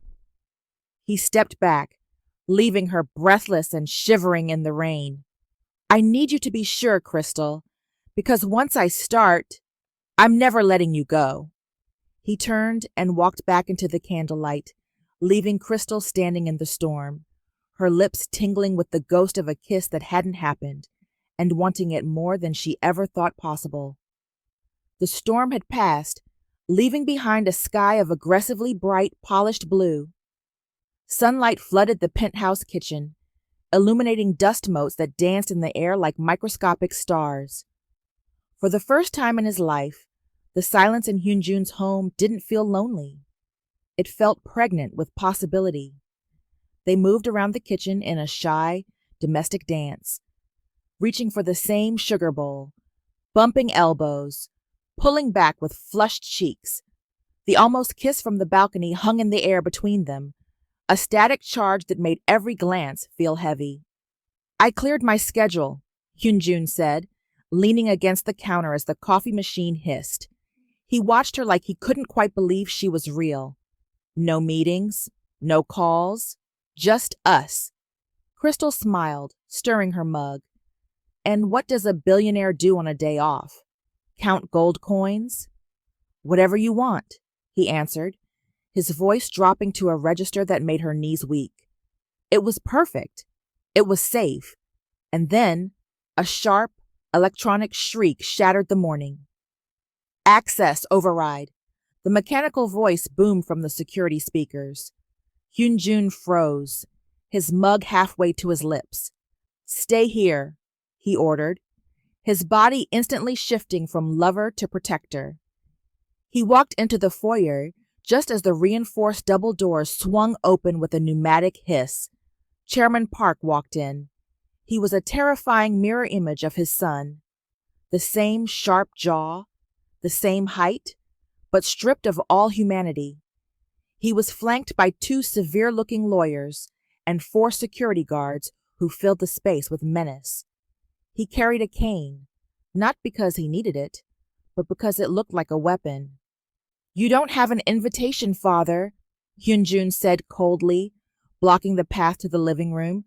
I don't need an invitation to a property I own. The chairman pushed past Hyunjun, his eyes instantly locking onto Crystal, who had stepped out into the hallway. He looked at her the way one might look at a red wine stain on a white carpet. So, the chairman sneered, this is the disruption. Crystal lifted her chin, refusing to shrink. My name is Crystal. I know who you are. Miss Tellis, daughter of a mechanic and a nurse, he recited, his voice bored. 150,000 in debt. A mediocre business owner struggling to keep the lights on.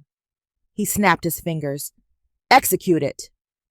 One of the lawyers stepped forward, flipping open a leather folder.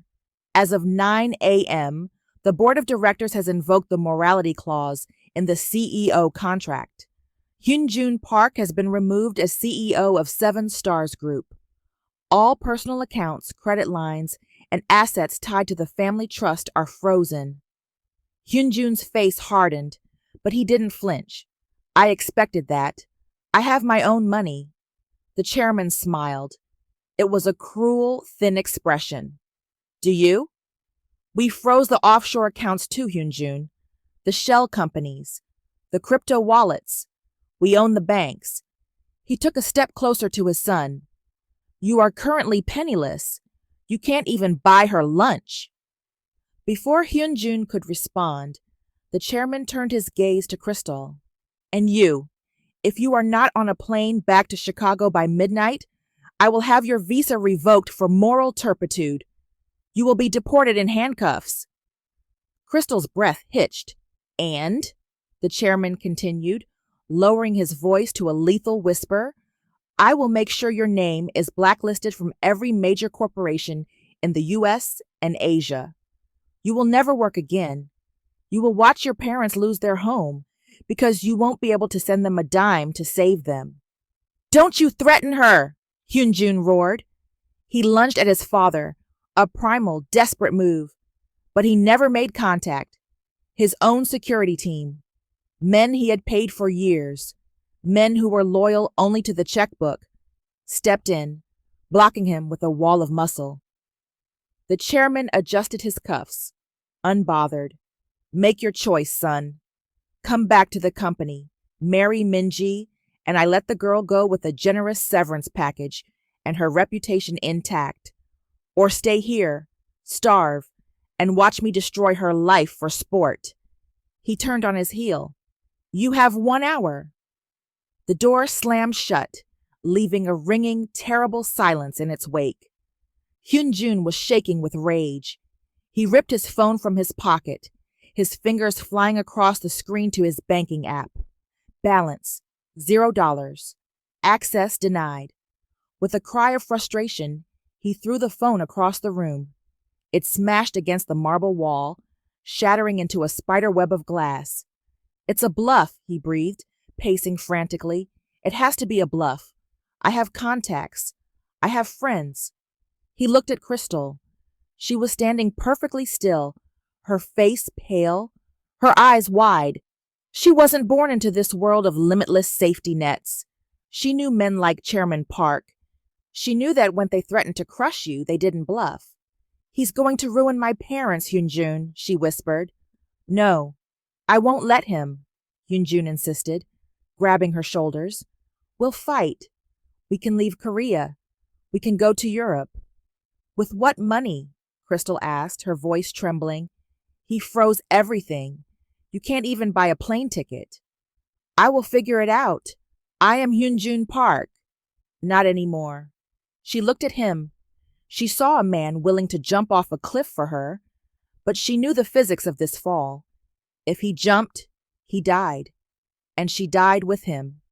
And her parents died with them. The realization hit her like a physical blow to the stomach. She loved him enough to die for him, which meant she had to love him enough to let him go. It felt like swallowing glass. She pulled away from him and walked to the bedroom without a word. 20 minutes later, Crystal emerged. She was dragging her yellow suitcase. She had stripped off the cashmere and silk he had draped her in. She was wearing her old jeans, a worn t-shirt, and sneakers. She had left every designer item in the closet. Hyunjun stopped pacing. He stared at the bag. What are you doing? Put that back.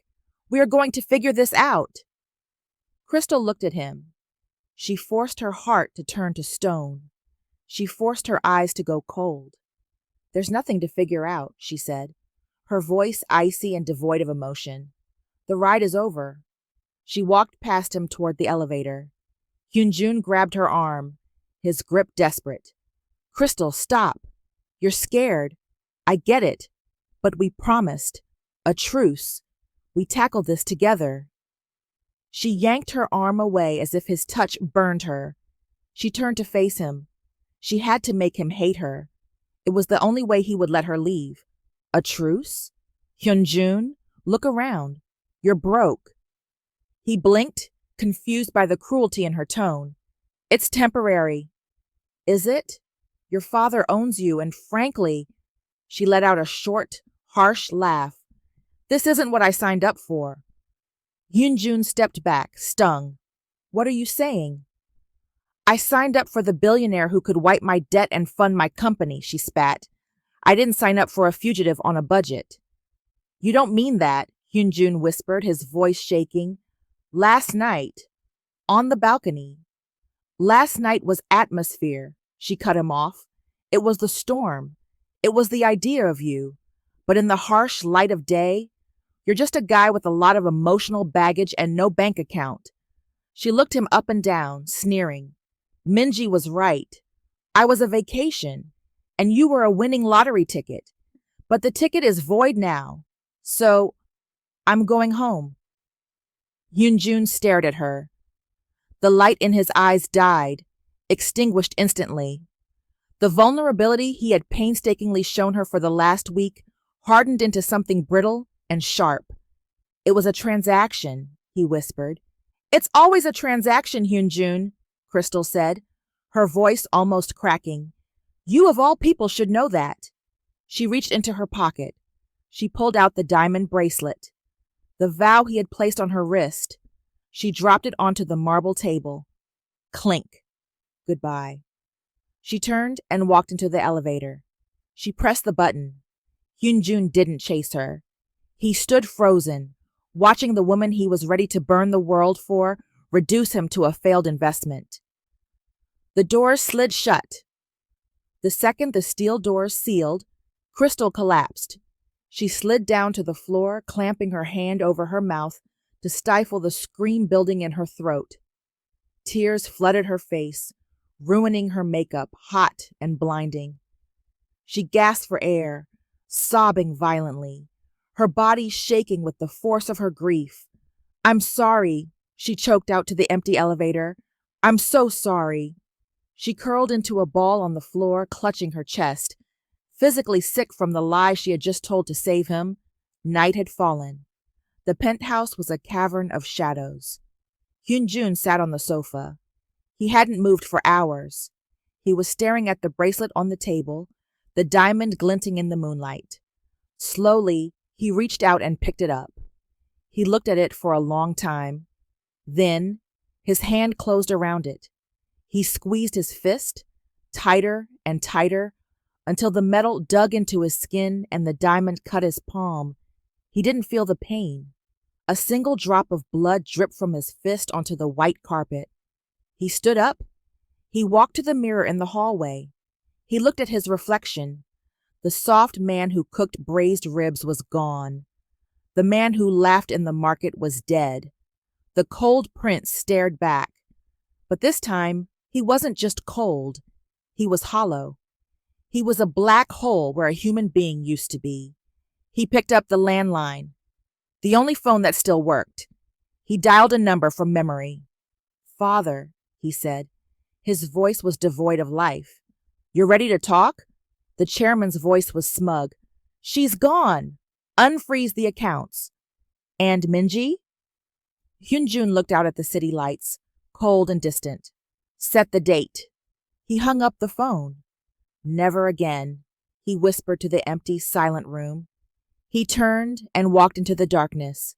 The 1 week, 7 days since the elevator doors closed.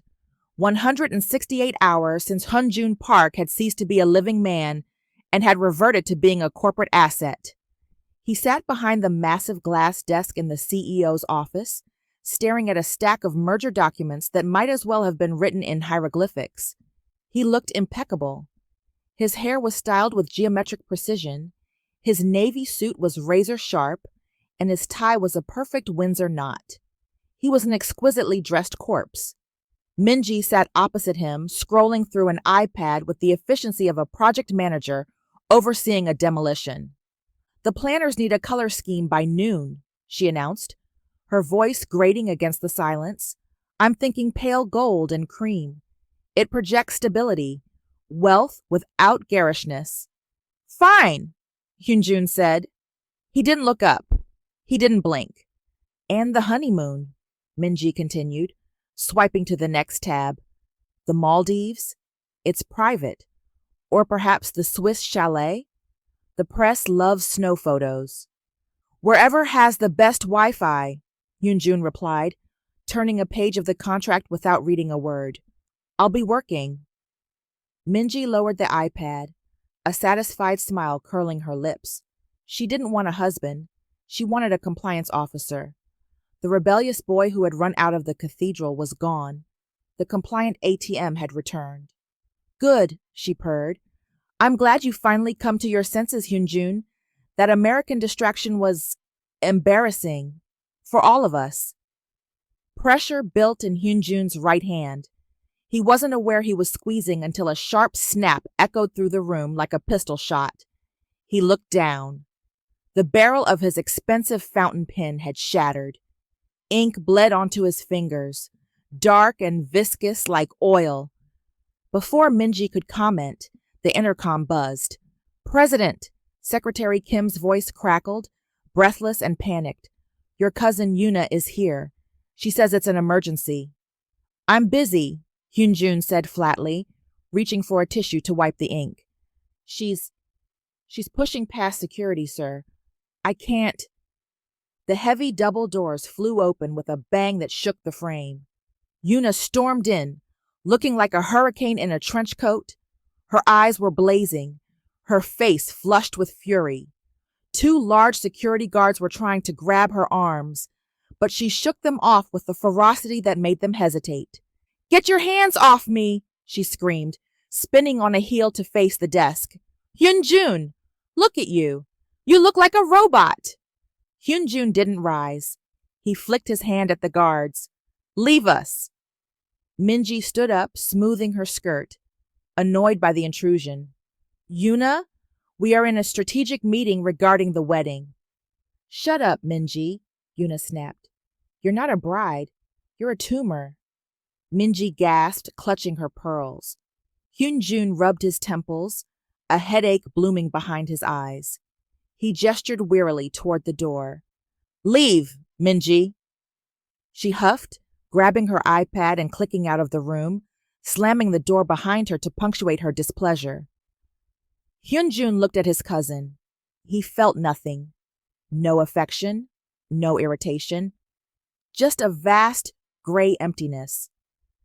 "If you're here to lecture me about Crystal, save it," he said, his voice monotone. "She made her choice. She took the exit package. Yuna froze.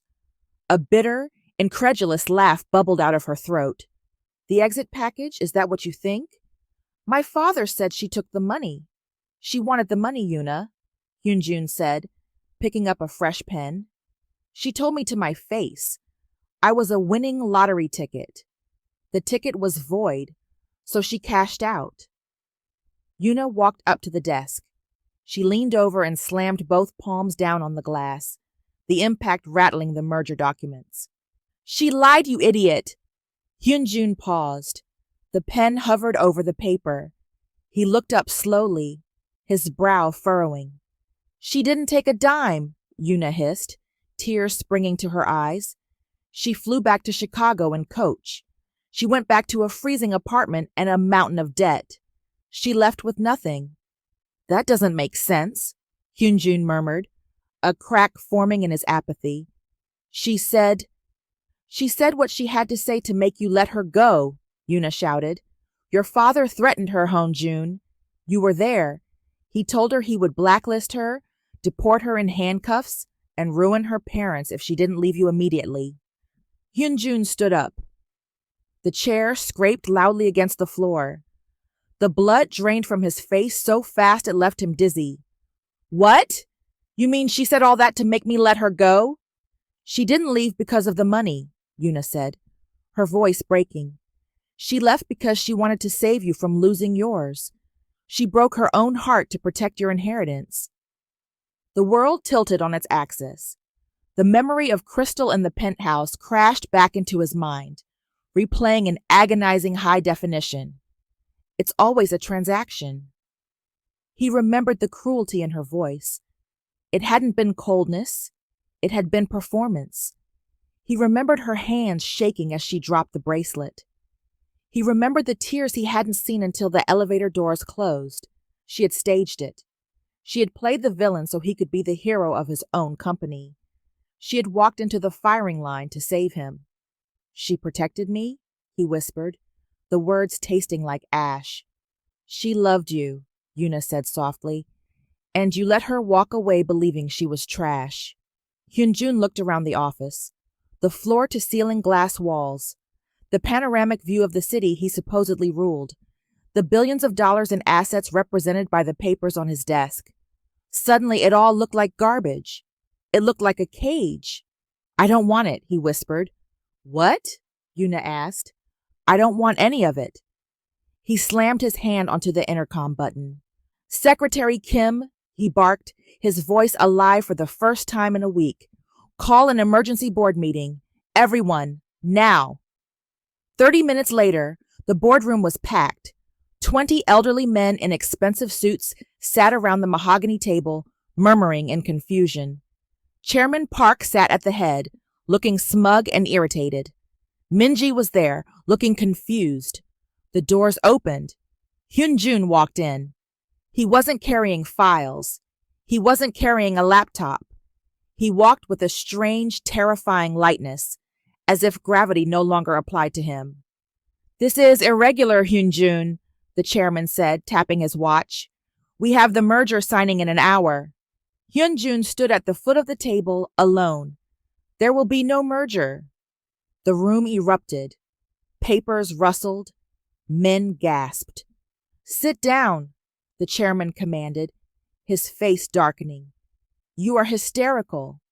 No, father, Hyunjun said, his voice cutting through the noise like a blade. I am finally lucid. He reached up to his lapel.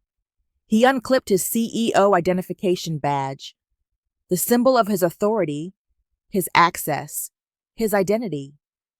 He tossed it onto the long mahogany table. It slid down the polished wood with a hiss, stopping inches from his father's hand. I resign, effective immediately. The chairman stood up furious. You can't resign. You are the heir. If you walk out that door, you forfeit the trust. You forfeit the shares. You forfeit the real estate. You will have nothing. I already have nothing, Hyunjun replied. He looked around the room, meeting the eyes of the board members one by one. You all think power is controlling the outcome, but real power is having nothing left to lose. I am forfeiting my inheritance. I am transferring my voting rights to the charity division." He looked at Minji. She stared back, mouth agape. "The wedding is off," he said calmly. "Find another business partner, Minji. I'm done being sold." He looked at his father one last time. He saw the shock in the old man's eyes, the realization that the puppet strings had been cut. "You used my money to trap her," Hyunjun said, "so I'm getting rid of the money. You have no leverage anymore." "You are making the biggest mistake of your life," the chairman screamed, spit flying. "You are a king in this city." "No," Hyunjun said softly. "I was a prisoner." He turned his back on the screaming chairman and walked out the door. Hyunjun pushed through the revolving doors of the headquarters and stepped out onto the sidewalk. The press was already there, tipped off by the chaos bleeding from the building. They swarmed him like locusts, microphones thrust into his face. "President Park, is it true? Did you resign? What about the merger? Are you giving up the fortune?" Hyunjun stopped. He looked directly into the lens of the nearest camera. He imagined Crystal, sitting in her small apartment in Chicago, watching this feed. "My name is Hyunjun Park," he said, his voice steady and clear. "I am unemployed, and for the first time in 30 years, I am free." He pushed past the stunned reporters. He didn't walk toward the line of waiting black limousines. He walked to the curb and raised his hand. A taxi, dented, dirty, common, screeched to a halt. "Where to, sir?" the driver asked, eyeing the suit. Hyunjun climbed into the back seat. He loosened his tie, undoing the top button of his shirt. He rolled down the window and took a deep breath of the polluted, chaotic, beautiful Seoul air. "Incheon Airport," he said, "as fast as you can." Outside the frosted window of Crystal's apartment, the Chicago winter was waging a brutal war of attrition. Sleet hammered against the glass like handfuls of gravel, blurring the skyline into a smudge of charcoal and dirty white. Inside, it wasn't much better. Unpacked boxes from the trip sat like accusations in the hallway. Takeout containers cluttered the coffee table. A pile of unopened mail teetered on the edge of the counter. Bills, mostly, reminders of the reality she had returned to. Crystal sat on her sagging couch, wrapped in a heavy knitted blanket, staring at the TV. It was playing a sitcom, but to her ears, it was just white noise. She looked thinner. The vibrant, chaotic spark that had charmed a billionaire in Seoul had been extinguished, replaced by a hollow exhaustion that settled deep in her bones. Buzzed. Her phone vibrated on the cushion next to her. Yuna calling. Crystal stared at the screen until it went dark. She had ignored Yuna for a week. She couldn't bear to hear the updates. She couldn't bear to know if he had signed the papers, if he had married the Ice Queen, if he hated her. She looked down at her left wrist. It was bare. The skin was paler there, a ghost of a tan line where the diamond bracelet had rested. She rubbed the spot with her thumb, a nervous tick. She could still feel the phantom weight of the gold chain, the vow she had discarded on his table. "You did the right thing," she whispered to the empty, freezing room. "You saved him." She forced herself to stand up. It took every ounce of energy she possessed, lifting a body that felt made of lead. "Get up," she commanded herself. "Go to work. This is your life now." The wind in the west loop cut through her coat like a knife. Crystal kept her head down against the gale, navigating the slushy sidewalks toward the brick building that housed Telus Creative. It was a far cry from the glass monolith of Seven Stars headquarters. Here, the L train roared overhead, shaking the ground every 10 minutes, and the scent in the air was exhaust and old snow, not expensive lilies. She pushed open the glass door, shaking her umbrella off in the entryway. The office was a small, open-plan space with exposed brick and drafty windows. Usually the air was filled with the sound of her one employee, Sarah, typing furiously or charming vendors on the phone. Today, the office was silent. Sarah was standing behind the front desk, frozen. Her eyes were wide, fixed on the small waiting area tucked behind the partition wall. "Crystal," Sarah whispered, her voice strangled. "Oh my God!" Crystal hung up her damp coat, sighing. "What's wrong? Did the landlord call about the rent again? Tell him the check is in the mail." "No," Sarah hissed, leaning over the desk. There's a guy. He's been here for 2 hours.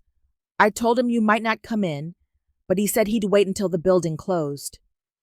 Crystal rubbed her temples. Probably a process server or a bill collector. "Just let me handle it."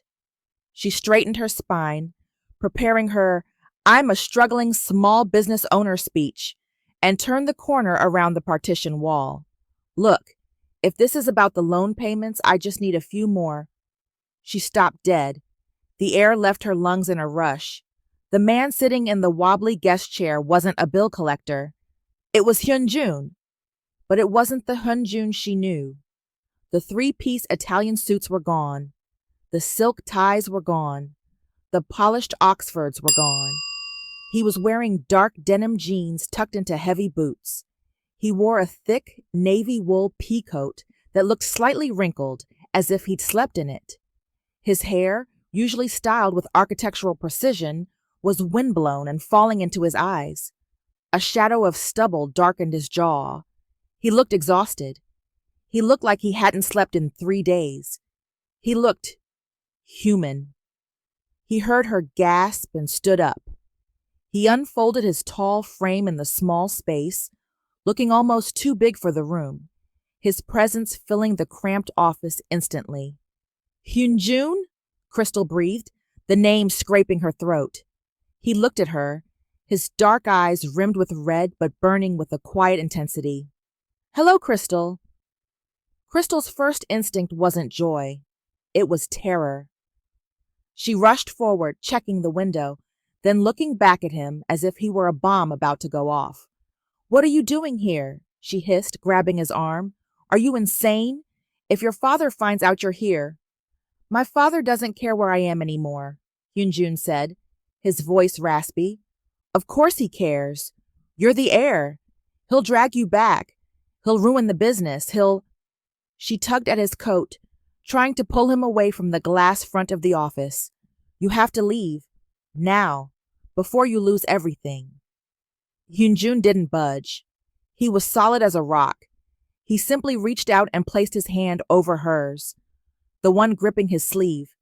His hand was warm, grounding her frantic energy. "Crystal, stop." "You don't understand," she cried, panic rising in her chest. "I left so you could keep your life.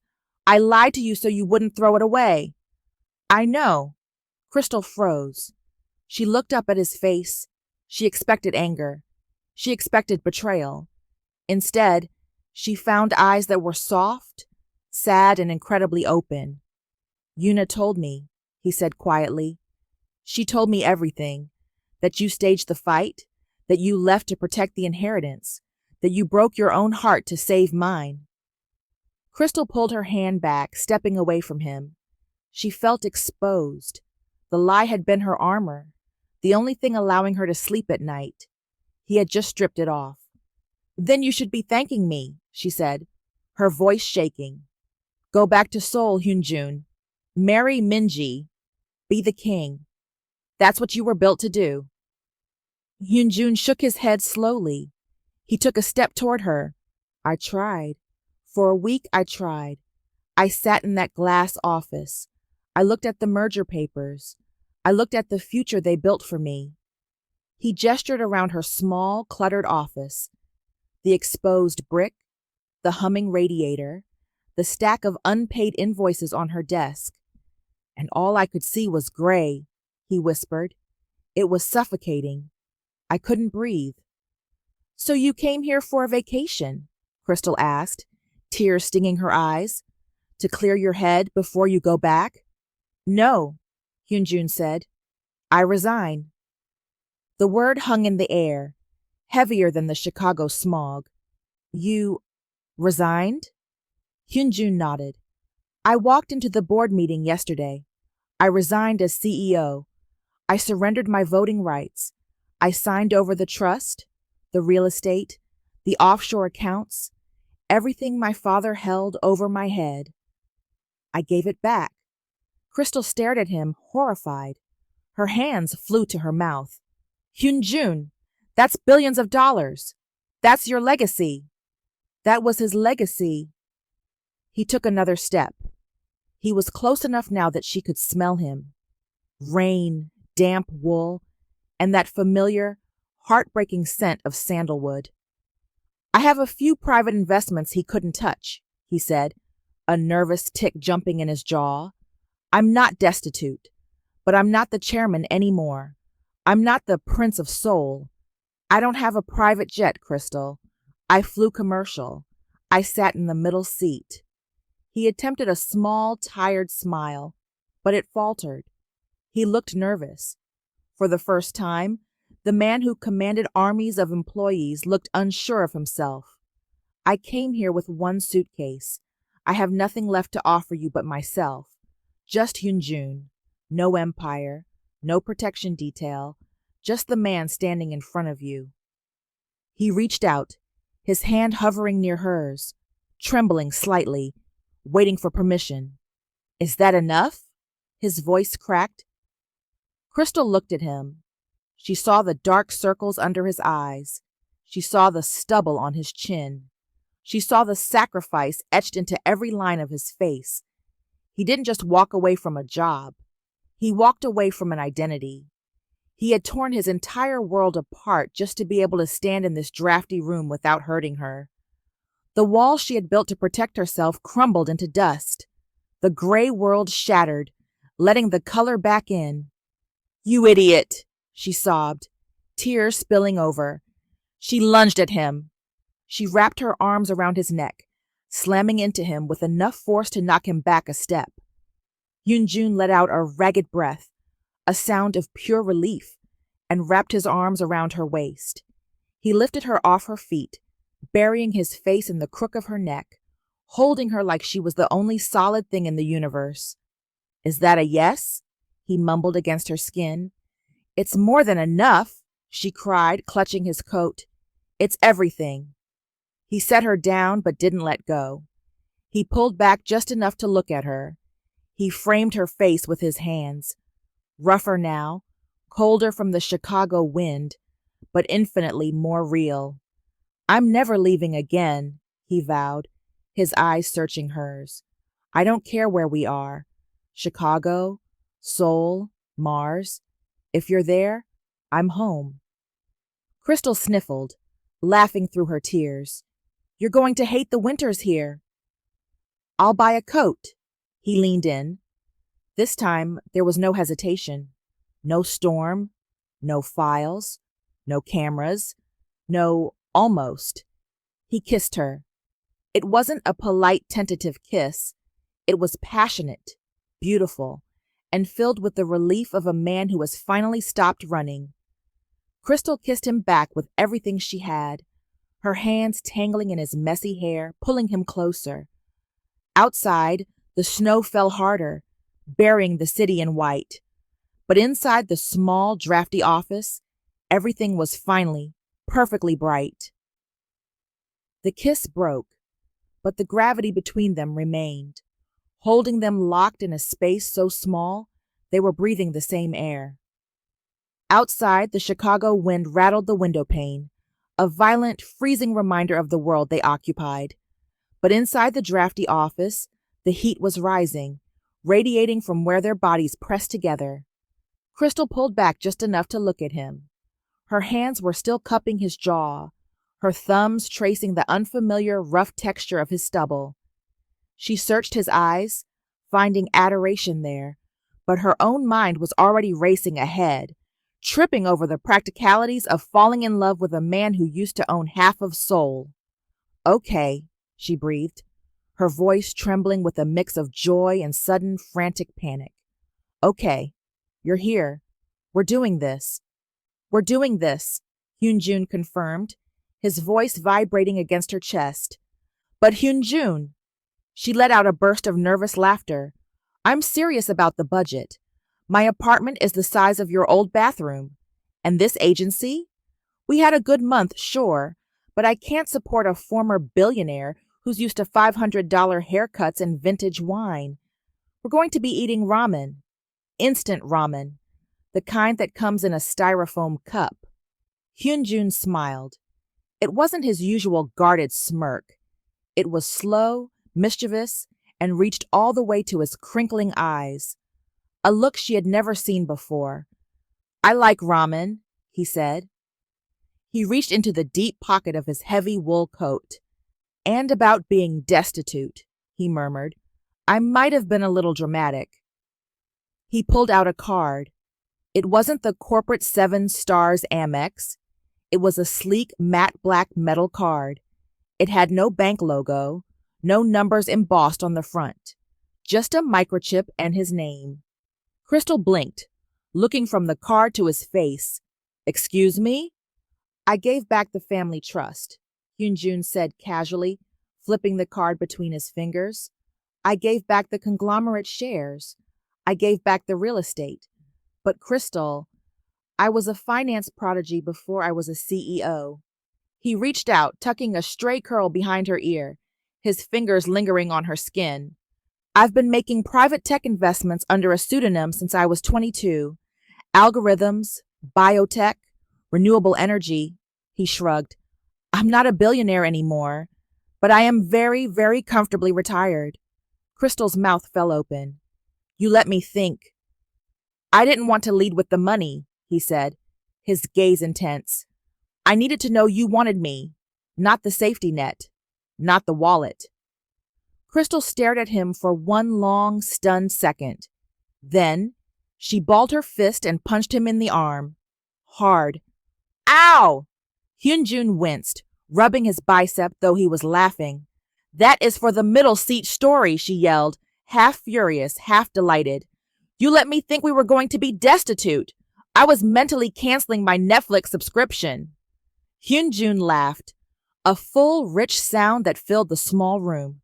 He caught her fist, pulled her back into his arms, and crushed her against him. We'll never be destitute, he promised, his lips brushing her forehead, but we will be free. He kissed her again, deeper this time, sealing the promise with a passion that melted the last of the Chicago chill. Pack your bags, Crystal, he whispered against her mouth. It's too cold here. 1 year later. Sunlight didn't just enter the house. It seemed to live there. Perched on a hill overlooking Seoul, tucked away within the privacy of a walled garden, the sanctuary was everything the Sky Palace was not. Where the penthouse had been cold steel and glass, this home was warm timber, rough-hewn stone, and living greenery.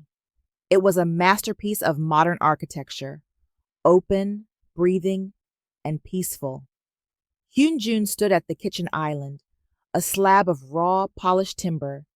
He was barefoot.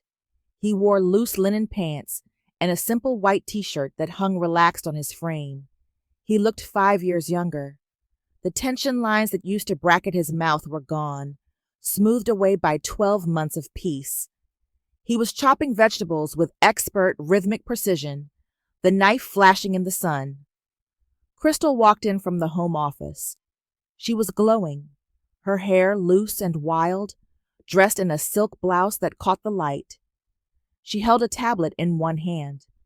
The client loved the mock-ups for the Busan Art Center, she announced, leaning against the counter. They said the lighting concept was genius. Hyunjun didn't look up from the onions he was dicing. It was your idea to use the recycled glass to refract the sunlight. I just drew the walls. Park and Telus design, she mused, stealing a slice of red bell pepper from his cutting board. It has a nice ring to it. Hyunjun smacked her hand playfully, then immediately captured her fingers. He lifted them to his lips, kissing the tips one by one. Are you ready? He asked, his eyes dancing. The car is here. Crystal groaned softly, leaning into him. Do we have to go? We could just stay here. Lock the doors. Turn off the phones. Make pasta. Tempting, Hyunjun grinned, releasing her hand to finish the vegetables. But if we miss Yuna's wedding, she will burn this beautiful house down with us inside. The gardens of the Shilla Hotel were in full bloom, a riot of spring color that smelled of jasmine and new beginnings. Unlike the stiff, televised nightmare of Hyunjun's almost wedding a year ago, this ceremony was intimate.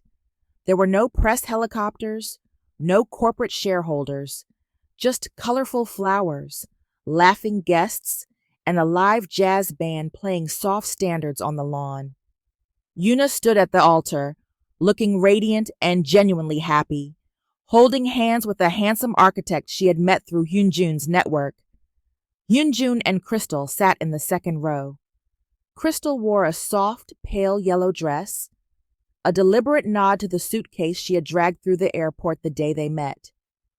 On her wrist, the diamond bracelet glittered in the sun, no longer a shackle, but a memory.